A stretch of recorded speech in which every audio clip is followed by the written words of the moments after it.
All right, we are back with the WR podcast. That's right. I'm Joe. I'm Tommy. I'm Pop.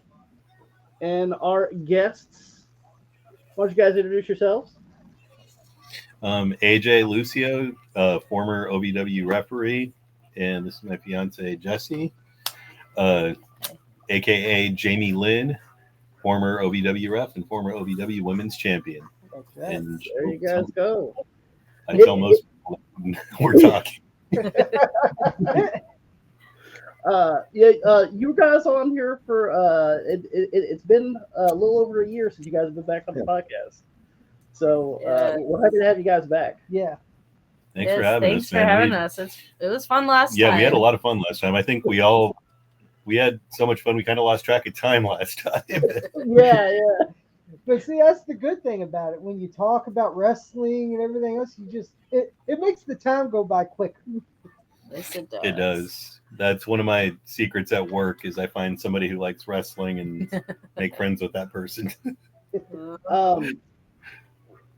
Speaking of wrestling, we're going into Wrestlemania season. It's here. Now,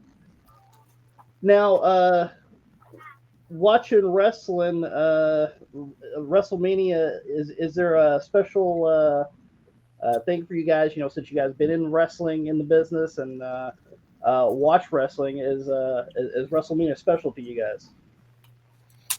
For the past few years, maybe up until from when we got together, maybe up until last year, it really wasn't that big a deal. I don't think we watched it very much. Yeah. But again, our kids were young. They needed a lot more attention. So I would keep an eye on the card just for any familiar faces. I have a lot of friends still where we both had friends that we're cheering for. Like Jake Oman, for example, up in Indiana. We don't know how he hasn't been signed yet. Mm-hmm. But I got into it again with the Bloodline, WrestleMania 39 when Cody first fought Roman. And then I kind of started showing clips to Jess, and then we both got into it where we sat in to watch last year together. That was a really great experience. That was a great show. I remember that crowd. It was deafening, even through the TV. And then Samantha Irvin, when she was choking up, making that announcement, I was like, man, I miss wrestling. I still love it, but that was one of those everything was right about wrestling that day. Yeah, it's like, and people's like, wrestling's fake and all this. Like it's when you see something memorable like that, you kind of feel that. You feel the passion and especially when Cody won that title, like you could feel how he fought to get where he was. Like it just felt great, a great moment. And you never forget those great WrestleMania moments. No. I remember growing up, man, even up until like the last year or two before I got into wrestling, WrestleMania for me was like bigger than Christmas. Mm-hmm. Like as soon as I woke up, I was amped and ready. Like, yeah, I could get in front of the TV. I couldn't wait to dig into pizza and snacks or beer as I got older, of course. Back then, of course, back then, my mom and dad didn't have a lot of money, and they go, you can only pick one pay-per-view. Only one. And it would always be WrestleMania. That's the go-to. Yeah. Like, they would always say, you can only choose one pay-per-view. And we would always choose Can WrestleMania. you imagine how nice it would have been for us if we had the WWE Network growing up? Oh, I know. I know. It would have been a lot easier. I would have not gone to school. I would have, picked every day.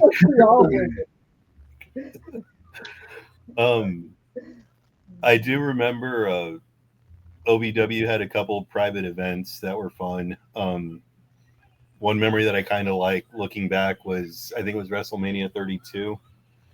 They were hosting it at one of the guys' apartments, and I just got up to use the bathroom, no big deal. And the bathroom door opens and Jess was coming out, and we just kind of had this hey, like we kind of liked each other. We were seeing other people at the time. You know what I'm talking about, but just that hey. But I remember my friend was giving me a ride home that night because I was drinking. But that was, I think, one of the things that stayed in my mind that night. That was fun. That was also, I think, WrestleMania 32, and Stephanie got speared in the main event. Yeah. The whole crowd. Now, WrestleMania, as everyone says, it's the granddaddy of them all. It's the Super Bowl of wrestling, some people call it. And then some people's like, oh, WrestleMania, it's not that great anymore. Well, apparently you're just not paying attention that much, or people's like, man, I lost the interest of WrestleMania. It's WrestleMania. Like, this ain't no regular old pay-per-view. You know, this is like the biggest wrestling show they got. I do have a question though. How do you feel about them breaking it up into 2 days though? It's kind of weird. It's still kind of weird to me because you're like, it is weird, but it definitely beats the whole 10-12 hour day that they did before, because that just felt like too much in one day. There was one, I don't remember which WrestleMania, maybe 33, where it was like a 9-hour event. And you get tired quick. I'm sorry? You get tired quick. You're like, I had some friends at that event who were texting me like, it's like barely even fun anymore. I'm exhausted. I've been under the sun. It's an open stadium, and I'm like, it's been too much for one day. Like even with other sports, you got used to it now. Like now you're used to like, oh, it's 2 days now. You're gotten used to it. People's like, oh, it's weird. It's not right. I was like, do you want to stay? I think the idea itself is great.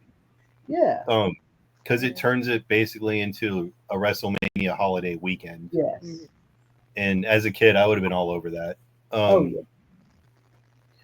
Maybe once they, and I don't know. I mean, I'm not in charge for the company, of course, but maybe once they position the card a little bit better. What they could do is turn it into, because there's, AEW, New Japan, and all these other ones. What they could do is make it like a whole weekend cross promotion of all of them, so it's a true WrestleMania of all different talents. Yeah, and mix and match, because I know they brought some people over from Ring of TNA and whatnot, since they acquired them. Do that too. Have cross promotions, and it would definitely bring more of a draw in from all the crowds, and it may bring more interest in from the other crowds. Like, oh, hey, I didn't know that this person was over there. Or I didn't know that they did that over there. So it makes you more interested in their storylines too. Yeah, and people were like, man, it's always good, but why they got to go? I was like, cities bid on WrestleMania, Yeah. And like, we were about that the other day. Yeah, it's a really big deal because it helps the city out, because tourist attraction, and it makes the city money. It makes WWE money. Like, and the superstars do volunteer work too with the city. Yeah, different things like they go to schools, hospitals. What was it, like John Cena with the Make-A-Wish? I heard Macho Man back in the day used to go to children's hospitals every town he visited. Yeah, I don't know how true that is, but I mean that doesn't surprise me from what I've heard about him. And you got a WrestleMania week. You got all the experience, and you got the Hall of Fame. Like, you got all this stuff. It's a big week, and then you got the shows for NXT. You got Raw. You got SmackDown. You got a big. Not to mention all the live events that are kind of cashing in on the. Yep. I know so many workers or so many fellow wrestlers. I don't know, workers, I guess, because I'm not in the business anymore. But so many guys that are going down or going over to Vegas right now to cash in on WrestleMania week, and they're getting booked like all week long and making a living doing it. I'm like, you know what? Cool. More power to you, man. And see, that's the thing. Like, it helps every wrestling promotion out when WrestleMania is in town. It brings wrestling up. Yes. In general, it's not just a WWE thing. It's anybody who loves the business or loves WWE sports entertainment. I mean, if you want to call it that, whatever. But it's just a good week for the business. That's the way I see it. Yeah. Before I walked away from wrestling, like by choice, of course, but I remember I think it was the White River show the first time I worked with Billy Gunn. Oh yeah, we were staying at a hotel, and we actually had some time to kill before the show. So me and her were swimming in the pool. She was kind of getting off of her feet a little bit. She was pregnant with Z at the time, But I was talking to her and I was like, man, if I can get signed and get that job, like, what's going to happen during WrestleMania week? Like, you're going to hang out at the hotel with the kids and I'll just be at the arena and tell you when to come by or what? She's like, I don't know. It's going to be so stressful being at the hotel and playing in the pool with the kids. I mean, maybe I can do it. All right.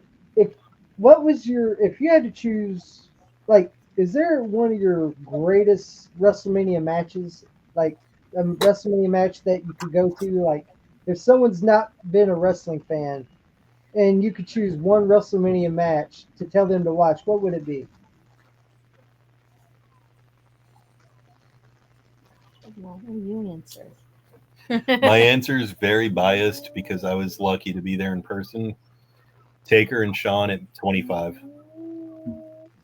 I don't know if I'll ever experience that again, but I felt bad for John Cena, Big Show, and Edge, and then Orton and Hunter in the main because there was no way to follow that match. Orton and Hunter, when I went back and watched that match, it was still okay. Like, they threw some curveballs and, like, it wasn't bad, but... Is that the one where Taker had the heart attack in the ring and then he still sat up and did his thing? Or was that with Roman? He jumped out. No, Taker jumped out of the ring, and I think he got a concussion or something. Yeah, when Deuce, I know it was Deuce who was the camera guy. He missed the spot. He couldn't catch him in time. We were all the way up in the nosebleeds, though. But dude, like, the energy was unbelievable. That's, to me, that will always be the best WrestleMania match. But I'm a little bit biased with that.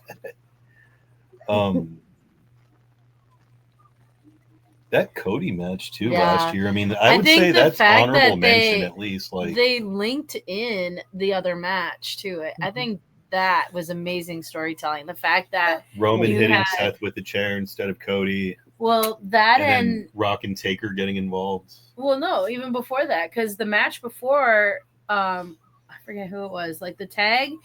Yeah. Oh, it was the tag team the night before where it determined how it, like, bloodline rules and stuff. So like you were invested in it. Like, okay, so what does bloodline rules mean? Okay, so who wins this match? Is it going to be this person?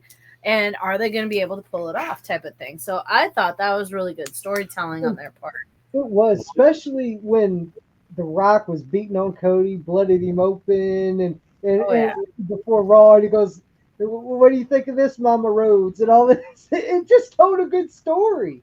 Like, one WrestleMania spot that I still go back and watch just because it was comedy gold and it was done perfectly was when Wee Man came out to attack Sami Zayn. Oh yeah, I think it was 32. Yeah. But he came out from under the ring, started just kicking him, throwing punches. He actually held Sami Zayn for a second, and you see all the camera lights go off. But that was funny. I wouldn't say to like a non-wrestling fan, you need to see that. Like, that's what wrestling's all about. But yeah, that's a funny clip I like to do. Now, me, my favorite match of WrestleMania is, of course, because I always enjoyed the match at WrestleMania 3, Ricky the Dragon Steamboat versus the Macho Man Randy Savage. I've always enjoyed that match. It's and people's like, well, they wrestled all the time. I was like, yeah, house shows, but people's like, well, you've seen them wrestle all the time at house shows. Well, that's a house show. This is WrestleMania. It's completely different.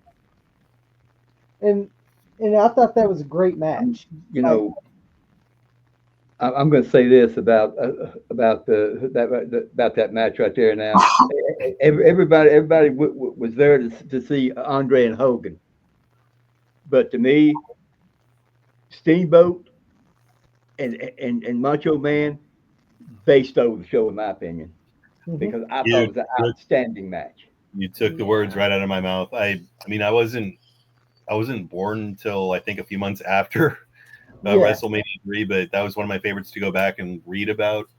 And that was the main thing I kept hearing was Hogan and Andre sold the show. Steamboat and Savage stole the show. Yeah, and to me, those two guys put on a clinic. Yeah, that was a great match. And people's like, yeah, but it wasn't the main event. Well, it didn't have to be the main event. Like, yeah, Hogan and Andre, they were the main event. They drew the house, but was the match great? No. Mm-hmm. it was what it was. But like, there wasn't much you could do with Hogan versus Andre. It was a big story. Like, everyone knew that wasn't going to be that great. You know, kind of a little bit of a joke, but have you noticed over the years as Hogan keeps telling the story, Andre's weight keeps going up? Yes. Yeah. Oh my God. The last I heard, I think it was something like, "Oh no, brother! Andre at this point was health is bad. He was probably more like 600 pounds." Yes. And did you hear Hogan? He said when he body slammed him, he passed away around a couple of years. I was like, what? Oh yeah. It's like, oh my God. But I was like, Hogan's burying himself with all these lies. I'm going to say this right here. Andre being the shape he's in, to me, and a lot of other wrestlers said it. If Andre ain't gonna, if Andre gonna let you win, he's gonna let you win. If he ain't gonna let you win, you ain't gonna win. And if he doesn't like you, you're gonna know about it. Yeah. He'll look at you straight up. Yeah. And I forgot if it was Jake or Jake Roberts or Randy Savage. Somebody said Andre would fart on them. Yep. And I was like, oh my God. And I heard he didn't like the Ultimate Warrior. Yeah. Yeah, he didn't like him at all. He would always punish the Ultimate Warrior because he just didn't like him. Because, you know, and a lot of wrestlers, you know, of course, to me, I didn't care too much about the Ultimate Warrior because the only thing he wanted was the money out of it. He didn't care anything about anything else except the money out of it. I mean, the money is good, but look, you got to, you know, you can't get in there and run roughshod over other wrestlers just because you want the money. At some point, you got to like what you're doing in there because otherwise you're just like. He was always like, "Oh man, I don't like wrestling." Well, why are you here then? If you don't like being here, and you don't like wrestling, why are you here? Oh, the money. You're not passionate then. You shouldn't even be here. Like I hated that. If they think it's easy money, let them try it and see how long they last. I mean, if they actually do get lucky, then okay, lucky, good for them. But I mean, they're gonna get weeded out fast. So. Now, Hall of Fame is coming up as well. Yep. Are you? How do you feel about the inductees, or do you guys know the inductees? For the most part, I'm okay with them. There's a couple that I think are using who they know to get in. Oh, I know one you're talking about. Yeah, exactly. It's nothing against their style or anything, but I'm going to say this right here. If it's who I think it is, I've already said that. Yeah, I've already come out and said this is why whoever it is here. Yep, and I just it not that they're a bad wrestler or anything like that. I mean, they worked hard and you know, but at the same time, there's others more deserving. And yes, it's just like could this be Michelle McCool possibly? Yeah, that's what I said too. That's what I said. You don't want to name names, but yes. I want to throw her name out there, but I mean, she is a good wrestler and all, but the fact is, there are a ton of other female wrestlers that, if they want a female, that have worked hard and are more deserving of it. But come on, you're choosing Michelle McCool over like a Undertaker. You know, he had the pull and he got her in. Or, like you're choosing her over those type. Like, I'm sorry, she can't outwork Victoria. She can't outwork Mickey James. I'm sorry. That's who I thought would go in. Stephanie McMahon worked harder than her. Yeah. And Stephanie has been working hard in the business for a long time until she got, booted. But like, even she is more deserving of it than the one that some people were a little annoyed by that I was actually okay with was the natural disasters. Yeah, I actually had I agree with that one. I agree with that. They were okay. From what I heard, John Tenta, Earthquake had a heart of gold, especially for Mhm. kids, young fans. Yeah. They were cool. Like, I just remember whenever I saw them on TV when I was little, I was glued to the match until it was done. Like, I couldn't Yeah. walk away from one of their matches. So And see, a lot of people's like, man, they just won the titles one time. That's good enough. Like, at least they held the tag team titles. People's like, well, they were transitional champions. Well, who isn't? I forgot where I saw it from, but I think Tugboat or Fred was Mhm. talking about because a lot of the wrestlers back then would go out, drink, do drugs, get into trouble and whatnot. Mhm. They were like, "Well, what did you and Earthquake do after the show?" He's like, "Honestly, man, we just go back to our hotel and eat." And I was like, Yep. between the two of them, how much food could they put away? I was like, I'd be Like- scared to see that bill. And see, like a lot of people did. Like I thought Earthquake, John Tenta was a really good talent, especially for his size. Yeah. The way he could work, like I thought it was great. Especially, yeah, when he was part of the Oddities, he did his job. Yeah, I know he didn't like being Golga, but yeah, Actually, that was a big reason I got into Cartman, though, in South Park when I was little. yeah, it's Earthquake. Yeah, See, you guys who are lucky though in a way. You guys What's are up? lucky because back in my day, the only time that there was no pay per view. There was nothing like that. In my day, you had to go see the matches, and my parents, you know, they couldn't afford it, you know. So the only thing I could do is just watch it on TV, watch Wilbur Snyder, Dick the Bruiser, Big Moose Cholak, Wilbur Snyder, Pepper Gomez, you know, all them guys right there. Only thing I could do is just watch them on TV. I couldn't see them in person because I didn't have the money to do it. I think I remember going to maybe 2 or 3 live events growing up. Like, when I say grown up, I mean from the first one I was maybe in 2nd grade. yeah. The last live event was junior year of high school. And then when I went to WrestleMania, I think I was 21 already at the time, or 22. So I was out of the house and on my own. It was a little bit different, but no, I can kind of empathize because I had friends at school who, when wrestling was the cool thing, whenever they were in town, they'd be like, dude, we were in the front row. We saw these guys. Mhm. It's like, There And- was and no. see, when I was in school, I didn't have too many friends that wanted to talk about wrestling. So you're like, they were going to talk about like superheroes and stuff like this. I don't want to talk about that. I want to talk about wrestling. And they would look at you weird because you like wrestling? Yeah, so my first live seeing it actually, you know, right there with it, you know, being right there in the audience. I was 17 years old, and that right there was from the Louisville Gardens. Mhm. That was my first one. I was 17 years old in the Louisville Gardens. if there's one venue that I wish I could have worked when I was in Kentucky, it was the Gardens. Because when I would hang out with Joe Wheeler and we'd go out after shows for dinner or whatever, he would talk about it back in the day. Like, that crowd was lined up around the block, Mhm. and it was like that energy just must have been. I think back then, like, it was if fans were acting up too, like, the security would take them, but they wouldn't take them to jail. They would take them in the back and let the heel wrestlers kind of teach them a lesson. I heard that too.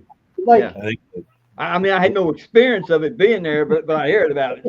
like a lot of people was like, man, I wish I could have been in the Louisville Gardens and stuff like this. People were like, what's the Louisville Gardens? Well, apparently you haven't watched Memphis wrestling or anything like it. When you go to the Louisville Gardens, it's a big building, you know, to hear. I just remember driving by it. I think one of the first pay-per-views we got growing up, it was Ground Zero 97. Yep. That was at the Louisville Gardens. Yeah. I remember I watched that pay-per-view. I was like, man. Because that was when I first started to stop liking Shawn Michaels and I started liking Undertaker. But looking back, Shawn was such a good heel. It was like he did his job. Do you all, a lot of people, besides Michelle McCool, there was another person some people did not enjoy that's being in the Hall of Fame. That's Lex Luger. right? You've heard about this. Mhm. Yeah, no, You've heard about that. People were knocking Luger because he's in there. yeah, Like, saying, "Oh, he was a horrible person," and everything else. Well, he changed his life around. He realized, yeah, I made mistakes in my life, but I changed. Yeah. And like people called him a horrible human being, and it was his fault what happened to Miss Elizabeth. Why should he be in there? Do you know how that? You don't know what that man went through during that time. He was trying, like, yeah, like people's like, "Oh, he's a horrible person." How do you know that? Like, he's changed. Like, look at him. You know? I just remember when I first started watching, or when I first started semi-regularly watching it, I guess. Kind of like how I said with the natural disasters. Whenever I saw Luger on TV, I was like, "Hey, what's he doing?" Like, I mean, he was a big, jacked dude. I mean, and he was athletic. From what I saw, he was safe in the ring. Well, the helicopter, the body slam challenge. Yeah, with Yoko. Like, Like, yeah, and people's like, man, and I'll be honest, he should have won the world title at SummerSlam. You know? So Come on, Yoko really Yeah. slammed himself. yeah. yeah. Yoko really It was a slammed work himself. slam. What happened? It was a work slam. Yoko basically Yeah. walked into it and lifted his leg. Yeah. Lex told the story. He goes, I could not slam him because I was wearing cowboy boots. Because he was losing his footing. So Yoko goes, don't worry, brother, I'll take care of you. He basically slammed himself. That sounds like the Yoko that I've heard stories about too. Even when Steve Austin wrestled him at SummerSlam, it was the kickoff show. It was like the free for all match. It was Austin versus Yoko. Yoko pulled the belt off the. Yeah, he grabs the rope and everything, and Austin goes, "When I was wrestling Yoko, he done like a belly to belly or whatever." And he said he dumped his drawers. He goes, "Thank goodness I wore black tights." Because he goes, Yoko was nice. Like he was always took care of everybody. Yeah, his I was size. gonna say, I think Steve said like he told Yoko we need to go home. I crap myself or something like that. And Yoko's all right, I got you, brother. Yeah, like I remember, watching the pre-show too. Yeah, Yoko legit pulled the belt off the rope, and my stepbrother and my cousin came by a little bit later, like, "Hey, who won that match?" I'm like, "It wasn't really much of a finish, or I don't really know," because Yoko pulled the belt off the post. And Austin, all he did was hook the leg after. Yeah, I was like, it was just weird, and they were like, "No, you mean he pulled the turnbuckle?" I'm like, "No, he pulled the rope." And they're like, "No, it had to have been the turnbuckle. He can't pull the rope." And I'm like, "He pulled the rope." And they were messing with me. Like, you're stupid. You don't know what the rope and the turnbuckle are. Yeah. And then like a few weeks later, they see the replay, the video or whatever replaying on TV, and they're like, "Oh, dang, AJ wasn't playing." Well, but like I said, when I was little watching wrestling, I really believed in all that right there. I really believed, that they were because that's what it was. It's a work. It was an act. But and then after I started, understanding, and talking to other wrestlers when I got older about what took place in the ring, and they educated me, about everything that happened.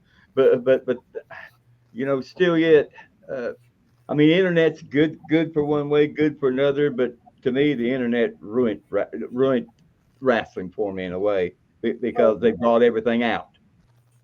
Yeah. Kayfabe,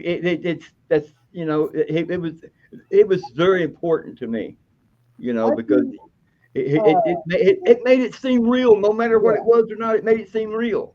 One thing I'll say though, like, yeah, I get it. Like, I agree with like 99% of that. But I remember feeling a little relieved when I was younger and realizing like the guys that were heels weren't really that bad people. Yeah. Like, I forgot which, actually it might have been Undertaker when he was on a heel run. And I was like, what the heck's his problem? Like, I actually thought he killed people when I was little. Yeah, as a kid, And my stepbrother is like, dude, it's just a show. Like, he's not a bad guy in real life. And then I don't remember what he showed me, but it was like a Hall of Fame meeting that Undertaker was at, like promoting WWE, and like he was signing autographs and like playing with Undertaker dolls with some of the kids. I like, was like, oh, so he's not like that bad a guy. And how do you all feel about Triple H being in the Hall of Fame? Do you think he deserves it? Yes. yes, and I think there's a lot of people that don't get the full story, if I understand it anyway. He has done so much for the business. Yes, he married into it. Well, not just that, but even before then, he was brilliant. His name is the Cerebral Assassin. He knows how to play those mind games on the fans and make it look real and legit and everything. Even still, when this day and age, when kayfabe is dead, he can still push and play it and do it in a way and make the wrestlers that are under him do it in a way that is still somewhat believable on TV. And I'll say this right here. He can sell too. Yeah. He can sell. He's not afraid to sell to anybody. Y'all remember that clip when he jumps off, I think, the middle rope? He takes the boot to the face and like, yeah. It's just back then. It's just wild. Let's just put it that way. It's just wild. When I was a teen, I was like, man, Triple H sucks, right? And all this, right? This guy's always he buries people. He's doing this. When I started to get adult, I was like, I got to finally realize that Triple H is actually really good. Yeah. It took me a while I was like, he's actually not. People's like, oh, he buries people and all this. I was like, did you see some of the people he's been in the ring with? You know, there's some people that he was in the ring with that should have not been in the ring with him. Yep. You know, he main evented a pay-per-view. I don't remember which one. He main evented with a Great Khali for a championship match. Yeah. He's in there with Vladimir Kozlov. Okay, he's in there. I remember watching, and yeah, we saw that at a house show back in, I think, down in the valley where I grew up, and I brought a friend with me, and he was like, so who's this guy Triple H and who's the guy challenging him? And I was kind of trying to explain like how wrestling works, like you want to make the other guy look good. He's like, well, Triple H is making him look like a damn killer, like he's getting his ass kicked. Yeah, he did the same thing with Khali. I've always said this right here when I found out, about everything about the work and everything. I always said, it all depends on who you're with that you can have a good match. Now, if you got a guy that's not willing to, to work with you, to make a good match, then you just got to work the best way you can. Let it go. Because that's when ego and pride get involved, and we saw a lot of that. Like when we were doing classic pay-per-view reviews all the years of WWE. Like we were like, man, we were burying Triple H and everything, and we watched all the years, and we're like, it's not Triple H. Triple H is actually really good. Yeah. I mean, I got tired probably in the early 2000s with that whole him and Stephanie on screen together all the time. Oh yeah. But other than that, but the heat that they had was insane. Like it was. They were getting stalked back to their hotels. Apparently, Stephanie got dinged with a baseball. Yeah. Like somebody actually stuck a baseball into the crowd to throw at her, and I was like, I'm like Triple H. You need a main eventer. There ain't much to choose from. There ain't a lot. To me, Triple H, I'd be like, there's no knock on him or nothing like that right there. But I'd go in the kitchen. There'd be a match on the kids be watching, and I'd be come back in there and say, oh, they're dragging his bloody carcass out again. Okay. I will. Two of my favorite memories though with Triple H. That besides that house show, something that I liked about it was him and Kozlov were in the main event. He won by DQ, but after the match was over, he went all around the barricade and he was high-fiving fans. Like they would snap quick pictures. This is before the smartphones, before it. But he was all about the fans, and I never forgot. I told myself that's who I want to be. And Triple H, you work the bit. You work whoever you work with. it's them that brings out the best in you. You can bring out the best in them. And If, look, if, if and you, to be if you can't honest, do it, you just do the best you can. Say, hey, yeah. I did my best. And see, Triple H has taken WWE to pretty good. He's done pretty well in that spot right now. Yes, He's and also especially made in it this better day and for the age. locker room, from what I've Yeah. heard. Like, those guys can be home for holidays if they have birthdays and family commitments. I heard that Like, too. he's all about family, If and they're injured, I respect the hell out of him for like it, he because gives them that time to heal because it rather wasn't than always trying like to that, work yeah. it. Like, Back I'm then, like, you get paid. that's a boss you actually want to work for. And I believe that's why the company's only going to be getting better for Mhm. the foreseeable future. Yes, like, and I was like, and people's like, oh, favoritism. That's why he's in there. Did you not? He had a great career. Triple H deserves to be in the WWE Hall of Fame. Well, Like- the other thing too was, from what I heard, he didn't even want to induct himself, but Yeah, like no. Sean, Stephanie, I think even Taker got involved. Like, dude, you've Yep. earned this. Like, Yeah. Like he didn't even want to be in there. He was like, I'm in there with DX. That's good enough for me. Like, Yeah. Well, you're more better than just being a part of DX. So this you is know? his second. Yeah, this Yeah. is his second. And I was like, you're better than being in DX. Like, oh, that's the only reason I got it. No, like he You was did a a lot multi-time champion. Like he deserved to be in the Hall of Fame, on his Well, own. he got Bruno Sammartino and Vince to bury the hatchet. Like, Come on, he brought Jesse Ventura back. If you could do that, you could do anything. I mean, yeah, just like I said about Bruno too. My Like, favorite governor right there, Jesse Ventura. I love Jesse. So My governor can beat up your governor. Just saying. He was my governor. I was a Minnesotan for a long time, and he was in the seat when I was there. like So I remember. love Jesse Ventura. But Minnesota's cool, and talk about a state with a good history of wrestling too. oh yeah, Minnesota. Ironically enough, there's not a whole lot of indie companies in Minnesota. And look at all the talent that came from Minnesota. You had Mr. Perfect, Kurt Hennig, you had Rick Rude, you had the Road Warriors, you had Barry Darso, you had Scott Norton. Like they had a whole bunch. Brock Lesnar, like Ric Flair. Like there was a lot of people that came from Minnesota that was actually, I don't know if it was the water they drank but they were all My natural talent. state. Like- That's where I grew up, born and raised, Minnesota. It was natural to them. Well, it was either wrestle, play hockey, or go out in the snow. Yep. Or do all three. If I want to know what's y'all's, if you had to choose like your favorite all-time WrestleMania, like from top to bottom card wise, what's your favorite? If someone that was not a wrestling fan and you had to tell them what WrestleMania you should watch, what would that WrestleMania be? Real quick before we answer that, Joey, you never answered your favorite WrestleMania match. No, you didn't. Oh, no, you did not. WrestleMania 8 with Mr. Roddy Piper and Bret Hart for the Intercontinental. Oh man, talk about storytelling. Yes, yeah. It's up there as one of my favorite matches. Even watching, man, I miss Hot Rod. Oh my gosh, if there was a guy that I would have taken to like a road trip and worked with, like Hot Rod, he had stories, dude. And a lot of people's like WrestleMania was not, and a lot of people were crapping on WrestleMania 8. Oh, WrestleMania 8 wasn't that great of a WrestleMania.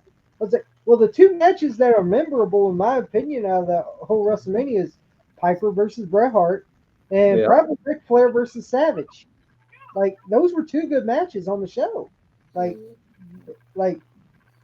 sometimes there's some, and people's like, well, some WrestleManias are not that great. Well, yeah. That every WrestleMania is not going to be great. You know, have some duds, just like with Super Bowls. You're going to have some dud games. It happens. Can't have everything perfect. Like this past year. Oh, yeah, there you go. Like, man, the refs didn't show up today. But maybe you need to go in there and show them how it's done. Dude, I've had so many jokes, like stuff I would say just to tick off the crowd, and then just like bolt out of the stadium as quick as like. But Um, if you had to choose for a non-wrestling fan, and you had to choose one WrestleMania for them to watch, what would it be? Actually, one that showed true talent was during COVID. Like those matches, because there was no cheering. That actually showed how well they could sell without anybody there. Yeah. And like watching Taker and AJ do Yeah. that whole graveyard one, that was I watched part of it again the other night, and I was like, oh my, because the first time I saw it, I was like, yeah, this is so stupid. Why are you even trash talking each other type of thing, But then I went back and watched it, and their expressions and everything, it was money. It was gold. And fun story about that match. There was a while, like before bed or whenever we weren't up too much. I loved going back and watching it just because it was so entertaining. It was great. I would watch that match and have Angie on my lap watching it.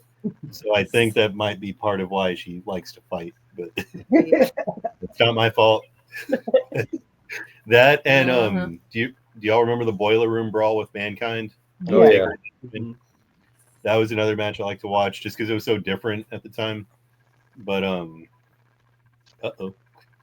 So, AJ, what's your favorite WrestleMania if you had to choose? Like, as a non-wrestling fan, I'm always gonna be biased. I'm always gonna be biased that 25 was my favorite, but for entertainment value and just for the magic,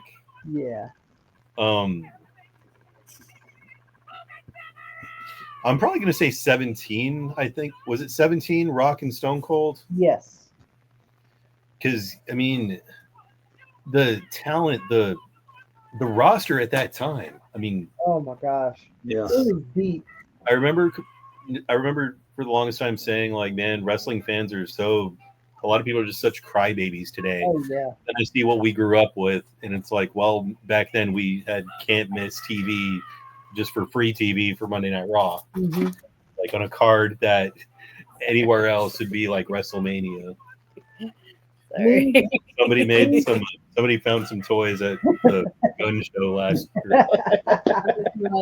We found a guy that was selling wrestling action figures. All of his action figures he was selling, and I found Vader. To me, my favorite WrestleMania has to be WrestleMania 18 in Toronto. Rock and Hogan. And people's like, well, I know you lost respect for Hogan and all the way he acts. I was like, I'm not the biggest fan of Hulk Hogan anymore because the way he lies and everything else, but he was part of my childhood. So you can't take that away. The way some of my friends and family say it, it's like, I'm a fan of the Hulk Hogan character, but I don't care for the person. There you go. That's how I am. And that match was great between Rock and Hogan, especially how they turned on the Rock. It was cheering Hogan. Like, it was crazy. And that was it was done perfectly.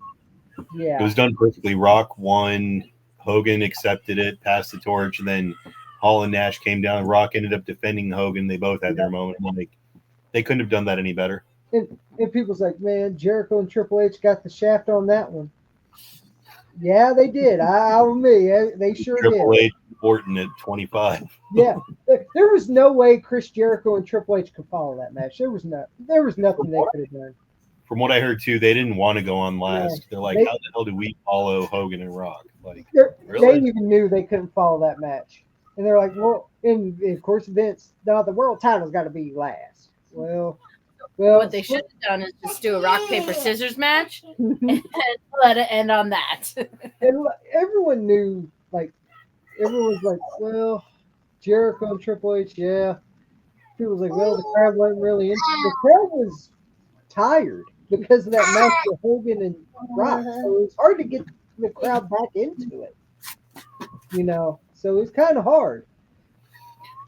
I will never forget how bad I felt for like the triple threat match, John Cena, Big Show and Edge, then Randy and Triple H in the main, because that crowd was done after that. I felt so bad for Jericho and Triple H for that. Yeah, I was gonna say, I'll bet.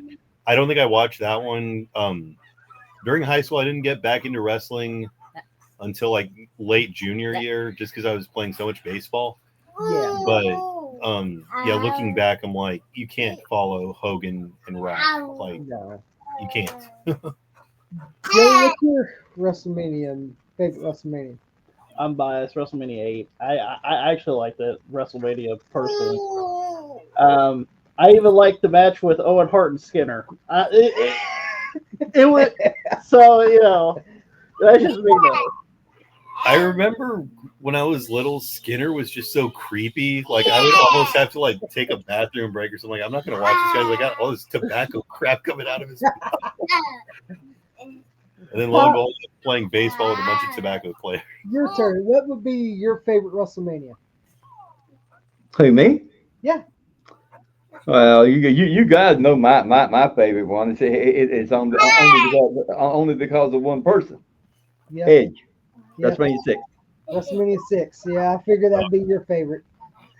I'm sorry he moved on, but really, you know, people got mad at him and stuff like that. Look, if you've done everything in one company, everything, you held every title there was, what else is there for you to do? Yep. There's nothing else for you to do. Let's go the opposite way. What was the worst WrestleMania? I can tell you my worst WrestleMania. What was it? WrestleMania 11. Ugh. Yeah, I can see that. That was the year Taker and Sid fought, I think, right? It was Shawn Michaels versus Diesel for the WWF Championship. Taker and Sid. No, okay. Lawrence Taylor and Bam Bam Bigelow. That's Yeah. right. Like, I don't know why. It's just that WrestleMania. It felt like a Raw. It didn't feel like a WrestleMania to me. Like, it did have a WrestleMania feel, and then when the way Shawn sold that power bomb too, that didn't help much. I always thought WrestleMania 9 kind of got a lot of undeserved hate. Because I mean, yeah, in the long run, going with Hulk Hogan was kind of a crappy move. But the way that match finished, that crowd was on their feet. Yeah. Like, they loved Hulk Hogan coming in to help Brett. I don't know if I would really say there was a worst one. Maybe just some weren't as entertaining. I can agree about WrestleMania 11. I was kind of disappointed that for WrestleMania 29, they do Rock and Cena again. And I was like, all you kept saying last year was once in a lifetime. Once in a lifetime. Twice in a lifetime? Like, what's the deal? Well, now it's 3 times, although they're not against each other. They're on the same team now, but still. Yeah. But, yeah. Now, the 9-hour one. Yeah, I can give it that. That wasn't a horrible matches. It just too long, too much. That's there's a fine line, between just enough till you want the crowd to come back, and then at that point they just want to go home. You can't force feed. You know, that's ridiculous. You can't force feed anything. Joe, what's your worst WrestleMania? I didn't like WrestleMania 11. No, but I will say this: I'm impressed at what Bam Bam Bigelow was able to do with Lawrence Taylor. I had to admit that. To do with a football player. So, you know, the funny thing too, I think Sean wrote in his book. LT came back through the curtain. He's like, "God, how often do you guys do this?" And Sean's like, "Pretty much every day." It's like, and people said like, how do you do this? Someone said a story when Lawrence Taylor got back, he was breathing heavy because he was like, he wasn't, you know, he goes, we do this in football, but this ain't like football. Well, no, it's not. You know, no, it's not. They had a joke about a Jim Neidhart, like when they first started doing the Hart Foundation. Yep. It was like, former pro football player turned wrestler. You know why he wanted to do wrestling instead? Because you don't have to wear pads. Like, what? What's your Pops? What's your worst WrestleMania? I can't think of it, but Well, he was just stupid, in my opinion. I mean, the one where Vince McMahon faced God. That Yeah. wasn't me. That was Backlash, Stupid. but Yeah, that It was wasn't stupid. WrestleMania, but It's I close think enough. I did hear stories though that Vince was hoping like there was going to be some supernatural thing, like a Yeah. lightning bolt was going to strike him down or something. Like he Yeah. was willing to take that risk, and I'm like, And another one that I thought was not that great of a WrestleMania was WrestleMania 4. yeah. It was a tournament. I don't know why it wasn't that great. But again, following WrestleMania 3, when wrestling's the talk of the Yeah. whole world, And the only thing people remember about WrestleMania 4, in which I don't blame them, is Savage winning the title. Yeah, that's about all there I'm not was. going to understand why. What else did you have? What was the main event? Yeah, it was the main event. So But let's talk about this year's WrestleMania. How do you all feel about John Cena turning heel? long overdue, man. Loving it. I'm loving it. I love the fact that he is just so. I don't know if it's shoot or work, but he is just so anti-crowd and just laying it on and he has everything. that fine line of like telling the truth, Yes. but also it could just be totally not there either. Talking trash as a heel, like he's right on the money. It's not even funny like how bad. And some people's like, man, Cena ain't doing that good of a heel. I was like, apparently you're not watching the same thing I'm watching because I'm enjoying it. He did it. He come in. I mean, he was prepared. He did it the right way. He brought his feelings out. He did it the right way. I like And I think it was amazing. I think it was amazing. I thought, my God, he can be a heel. Like the first promo when he showed his like, none of you SOBs know how I feel. Yeah. I don't care about this kid in the front row. We were talking about Well, you that. know that kid got a free signed autograph, we were T-shirt, like, and all this I'm stuff like, from I him. You wouldn't know be that. like Cena's roasting the kid. He's roasting the crowd. I wouldn't be surprised if the kid had like a backstage pass, a meeting. And my favorite, Yeah. the next week, Me too. he goes, see, I made this kid a viral meme. You know, like, oh my God. I'm like, Cena could still do it. He could still be a heel. He could do it. Oh yeah, And I loving enjoyed it. And I But the enjoyed only way that match can be disappointing is if one of them gets hurt and they aren't able to perform to their full potential. No matter how it turns out. If he doesn't get the belt, if Cody keeps it, or if Cena gets it and runs with it, you know, that's going to be awesome to watch. I think it was one of the last Cody Cena promos where by the time Cena was done, I looked at Jess and I was like, we're supposed to cheer for Cody, right? Because I mean, Cena has a point here with what he's saying, and I enjoy when he goes. I enjoy when Cena goes, you had to leave somewhere else where you had to steal someone's son's money. I was like, oh my God. Yeah.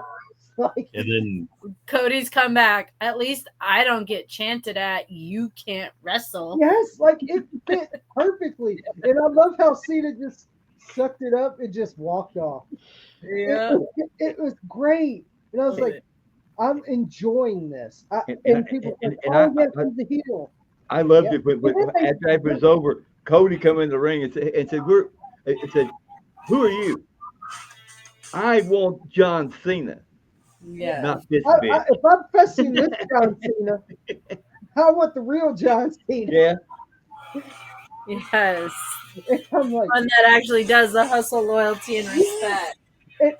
I loved it. Like people are crapping on it. Like, man, Cena. I think both of them did an outstanding job on the mic with each other. I think it was a come and go. They're helping each other, but that's what you should do. I enjoyed it tremendously. And then that's how you make money. The first promo Cena did, people's like, man, it wasn't that great. This is not what I expected. You got to give it time. You know, you can't just automatically say, oh, it stinks. You got to give it time. I never had a problem with any of Cena's promos, honestly. No. All this time, I have no problem. Like, and I'm like, And it's going to be a great match. I'm sorry, it is. Yeah, it's Yeah. going to be a I great match. see Cena and Cody going to be a great match. And no matter, like I said, no matter who wins it, who gets the belt, how they do it, unless somebody gets hurt and they can't perform, it's going to be an amazing match, amazing finish, and it's going to be. This is how I feel. If Cody wins, I'm happy with it. If Cena wins, I'm happy with it. Either way. Like, because if Cena ends with it, you know they're going to have a back and forth and a run with it until he actually retires. And I thought another thing was great where he goes, "Yeah, I'm going to take Ric Flair's reign." And so I was like, "That's perfect. Go right to it." Yeah, you're not going to say, "Woo, Ric Flair" anymore. You're going to think of John Cena. I was like, "There you go, perfect, right there." Just yes, exactly. Somebody that's not saying that Flair didn't do his 16 title reigns, but somebody who's more deserving of a hero role, you know. And John was good, like he was faithful to wrestling, faithful to WWE, faithful to his fans. Yeah, I mean, even in this heel turn, faithful to his fans still as a heel. Flair was my hero for the longest time. Don't get me wrong, but like John was all about Make-A-Wish. He was all about positivity. He was a good role model for the business. Yeah, people crap on Cena. I'm like, why do you crap on this guy? He does the right thing. You know, he does media appearances. He does movies. He comes to WWE. He comes to this. He does that. He does everything he's supposed to. He wrestles the newbies, the ones that are trying to make the name for themselves. He brings them to TV and makes them I love when he said this. You say I bury talent. I make talent. I was like, or I build empires for billionaires or something. I build empire. Yes, when he said I build empires for billionaires. I go back to this right here, and to me it's very true. Cena, Cody Rhodes, these old timers made them. They made the path for them to be where they are right now. Yep. And I appreciate that right there. I really do.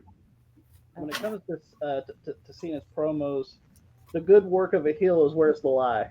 Yeah. Yep. Exactly. Where's the lie at? About the truth and let the hate come, because you know it's the truth. You can't argue with it. That's why you hate it so much. A lot of heels say this. You always keep telling the truth, and then you put a little lie in there where they. Yeah.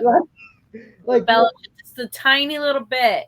But you let out that truth like it's laundry and I'm like, I think we can all see like John was waiting for this chance for you. Yeah.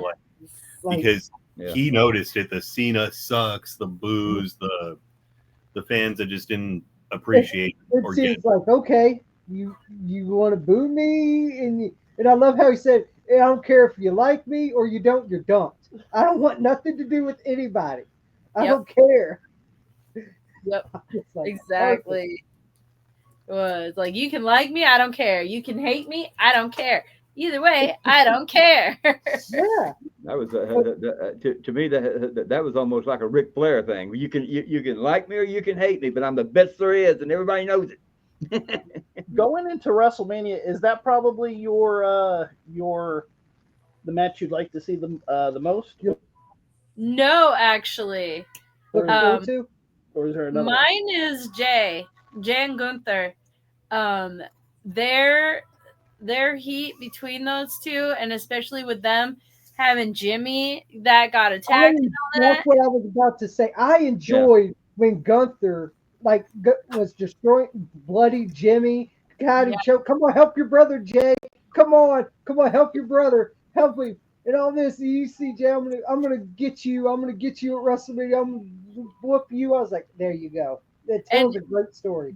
Gunther is another one of those that are true heel. Like, you can't argue the fact that he's a heel. He's not trying to be cool. He's not trying to make friends, and you can tell. And it's like a classic heel. And I love it. The fact that he just rubbed blood all over himself and was laughing about it. It was great. And you see Gunther, come on, help your brother, Jay. Come on. And you see him try to push him to Jay, then brings you right back. Come on. The modern class of what a heel should be, because Yes. too many guys got lost in the whole, I want to be the cool heel, I want to be Stone Cold. It's like the crowd decides that, you don't. Yeah. Yep. And I think that's why I'm looking forward, because it's family. Like, you know, who doesn't have a brother, a sibling, or a best friend that they would Jay could go like this. Jay could go like this. You made it personal now. This is not for the title anymore. You made it personal. And I'm not scared of you. And I'm not scared of it. Like, you made this personal. You attacked my brother. It's not about the title anymore. And Jay sold the crap out of it too. His emotions, his promos, like it looked great. And I was like, this is how you build up a title match right here. You make it personal. And Gunther made it personal. He made an example out of his brother. And Jay goes, oh, it's okay. I'm gonna get my revenge. You know, it's not about the title anymore. Yep. Like, and Gunther is an underrated worker. A lot of people say he's not that great of a worker. He is great. He is amazing. He not only makes himself look good, he makes everybody he works with look good. He carries himself like a champion. He's got the suit, the shoes, like presents himself like somebody that can say that's. And I love how he looks down on him. Yep. You know, that's the way a world champion should be. Even when he doesn't get the upper hand, it's like, even if you don't get the upper hand, I don't know what you're talking about. That didn't happen. Like, he'll just but let's talk about the card of WrestleMania. Definitely, those are the big matches. Those are the big money matches, in my opinion. Yeah. Definitely is. Tommy, you want to read that first? Yes, sir? we got for the tag team, the World Tag Team Championships. We got the War Raiders, Eric and Ivar, defending the World Tag Team titles against the New Day, Xavier Woods, and Kofi Kingston. That'll be an interesting, but it's not going to be, it's going to be like a bathroom match. Ow! Stop. I'm going to be honest. I like how the New Day is being heels. But I love them. It's good. They've got like Dominic level heat. Yes. They can barely talk. I love it. It's just I have a feeling that the War Raiders is going to retain the title still. I just have that feeling. I wouldn't have no problem with the New Day beating them. No, I have a feeling you're right. I have a feeling they're gonna retain. Yeah. But it depends what they do with Big E. Yeah. That's my guess. If he's gonna be there, I have a feeling depending on which way he goes. That's the thing I would love. I would love if Big E cost them the match. You know? Or you know what else would shock is if he aligns with them and like you guys are right. And I mean that would be almost as up there as the Cena turn, just because Big E is so over and loved. Yeah. I don't know, but the New Day just got old to me. That's why I'm kind of glad they switched. It just got so old that it got really sickening to me. Like the babyface New Day kind of wore out its welcome for me. Yeah. And I was like, I'm glad you're finally switching over. It's something different, and I like it. Thank you. We're gonna be honest. Not a match I'm that invested in. To be honest, it is. It's like a bathroom break match to me. I agree. Bathroom break match. Yeah. But who do you have winning? I have to say the War Raiders. I'll take the War Raiders. Pop. Who do you got? War Raiders or New Day? War Raiders. There we go. War Raiders. I don't see New Day getting the titles at there. Then majority of the matches at WrestleMania if Big E doesn't get involved, I'm going to say War Raiders. If he gets involved, that is so 50-50 because that can go and I'll be honest, I like the War Raiders. They're a really good team. Yeah, they are. Next match, we got Rey Mysterio versus El Grande Americano. You know who that is. Rey is going over, but I so hope they unmask Americano and it's not going to be Gable. That I will die laughing on. If that happens. What? Yeah, that would be a very good twist if they unmask him and it's not Chad Gable. Yeah. Even if they did like this funny unmasking in the back type thing with Gable Yeah. right there, even after the match. It would be amazing to see. But What I I- do see Rey Mysterio winning the match. What I was yeah. telling Jess would crack me up is if they did something like that, like say Gable goes into the ring or Grande Americano, and then they pull him back out, they take the mask off, and it's Kurt Angle. Yeah, that would be even funnier. Like, can you imagine the pop from the? Oh yes, but I do. I have Ray winning the match. Oh yeah, hands Right. down. Definitely Ray. Everyone says Ray. And, I'm going with the Americana guy. Americano guy apparently is he's getting a lot of backlash too from the luchador community because they feel it's respectful, which I'm like, I can kind of see that. So it's like, Yeah, Yeah. give them their moment, let Ray get revenge. Everybody's happy. yeah. Make everyone happy. Next match: Jade Cargill versus Naomi. I'm actually enjoying the Naomi hero run. I like it. Yeah. I agree. I don't know what to make of Jade. It's kind of back and forth. Like, she looks like $1,000,000. She's great. Like, and from what I've seen, she's a good person. Yeah. And especially away from the ring. How about you fill it up? I can't because I- it's too hard. But I have a feeling Jade Cargill's going to win the match. It's set up Agreed. that way, and she needs her big revenge Yeah. moment. Yeah. And what a perfect revenge winning at WrestleMania. So I have Jade Cargill winning the match. Absolutely. So Pops, Jade Cargill or Oh Naomi? yeah. Oh yeah. Oh, there we go. Now what's the next match on the card? Let's see. We got for the WWE United States Championship, we have LA Knight versus Jacob Fatu. I want Jacob Fatu to win the WWE United States Championship. Please put the belt on him. I like LA Knight, don't get me wrong. Getting this new. I would rather see Jacob Fatu winning the United States Championship. I love what he's doing right now, and He got he's- over on his own, like he stood out from the group. And LA Knight, and here's the thing: if LA Knight loses the title, it ain't gonna hurt him. It's not gonna hurt him losing the belt. I have to agree with that one. So I have to go with Yeah. Jacob Fatu. I don't have a problem with either of them, honestly. LA Yeah. Knight's entertaining. He doesn't have it either, baby. You gotta give me my phone so I can ask your teacher. Yeah. Z's asking us about something, Oh, you're You're good. good. Yeah, you're good. but So yeah, no, I'm a huge Jacob fan. He's it's up there. He's a monster. Like I'm Yeah. sorry, you could tell he's got talent. Yeah, oh yeah. Really oh, good he's crazy athletic for his size. talent. Something that I like too, Play something and it else made me a until fan your of him teacher pretty gets quickly, to was you, like fans, especially kids, would see him at like airports and restaurants. Yeah. And even though he plays like this monster on TV, this crazy guy, he's like a teddy bear, it looks like, with the kids. Yeah. I love Jacob I respect Fatu. Yeah, I'm gonna have to say Jacob Fatu. Jacob Fatu. He needs. Yeah. I don't care either way, honestly. I like I both want of them them, both. Yeah, but I guess between the two, yeah, I would say I'd like to see Jacob have his moment. because I don't think LA Knight losing the title will hurt him that much. It won't hurt him that much. If anything, maybe it gives him reason to look up at the next title. Like, Yeah. For the WWE Women's Championship, we have Tiffany Stratton versus Charlotte Flair.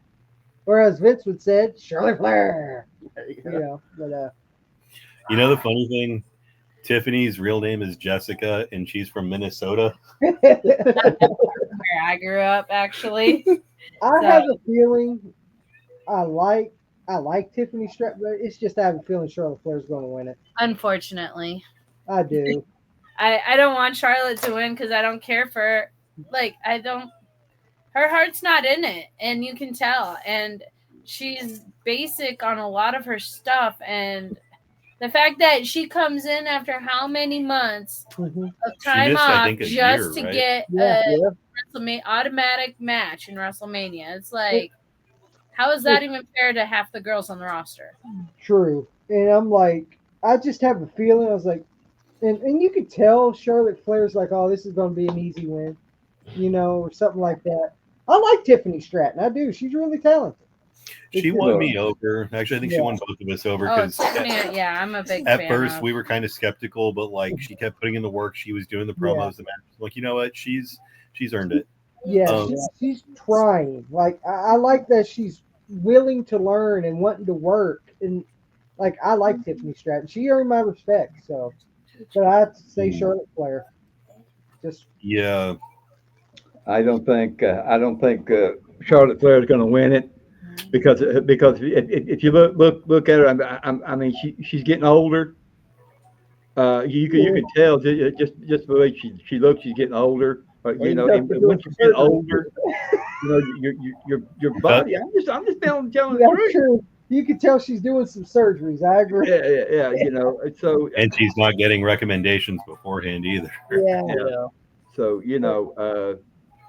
That's right. don't get me wrong though. I like Charlotte. I really do. It's just I just believe that you tell how you feel, and this is the way I feel. I would be shocked if Tiffany did win. I'll be shocked, but I just have a feeling Charlotte's going to win. Yeah. Yeah. See, it's like, what's the next match on the card for WrestleMania Night 1? Let's see. We got the singles match for the World Heavyweight title, Gunther versus Jey Uso, and I kind of want to see Jey Uso win the WWE World Heavyweight Championship. I agree.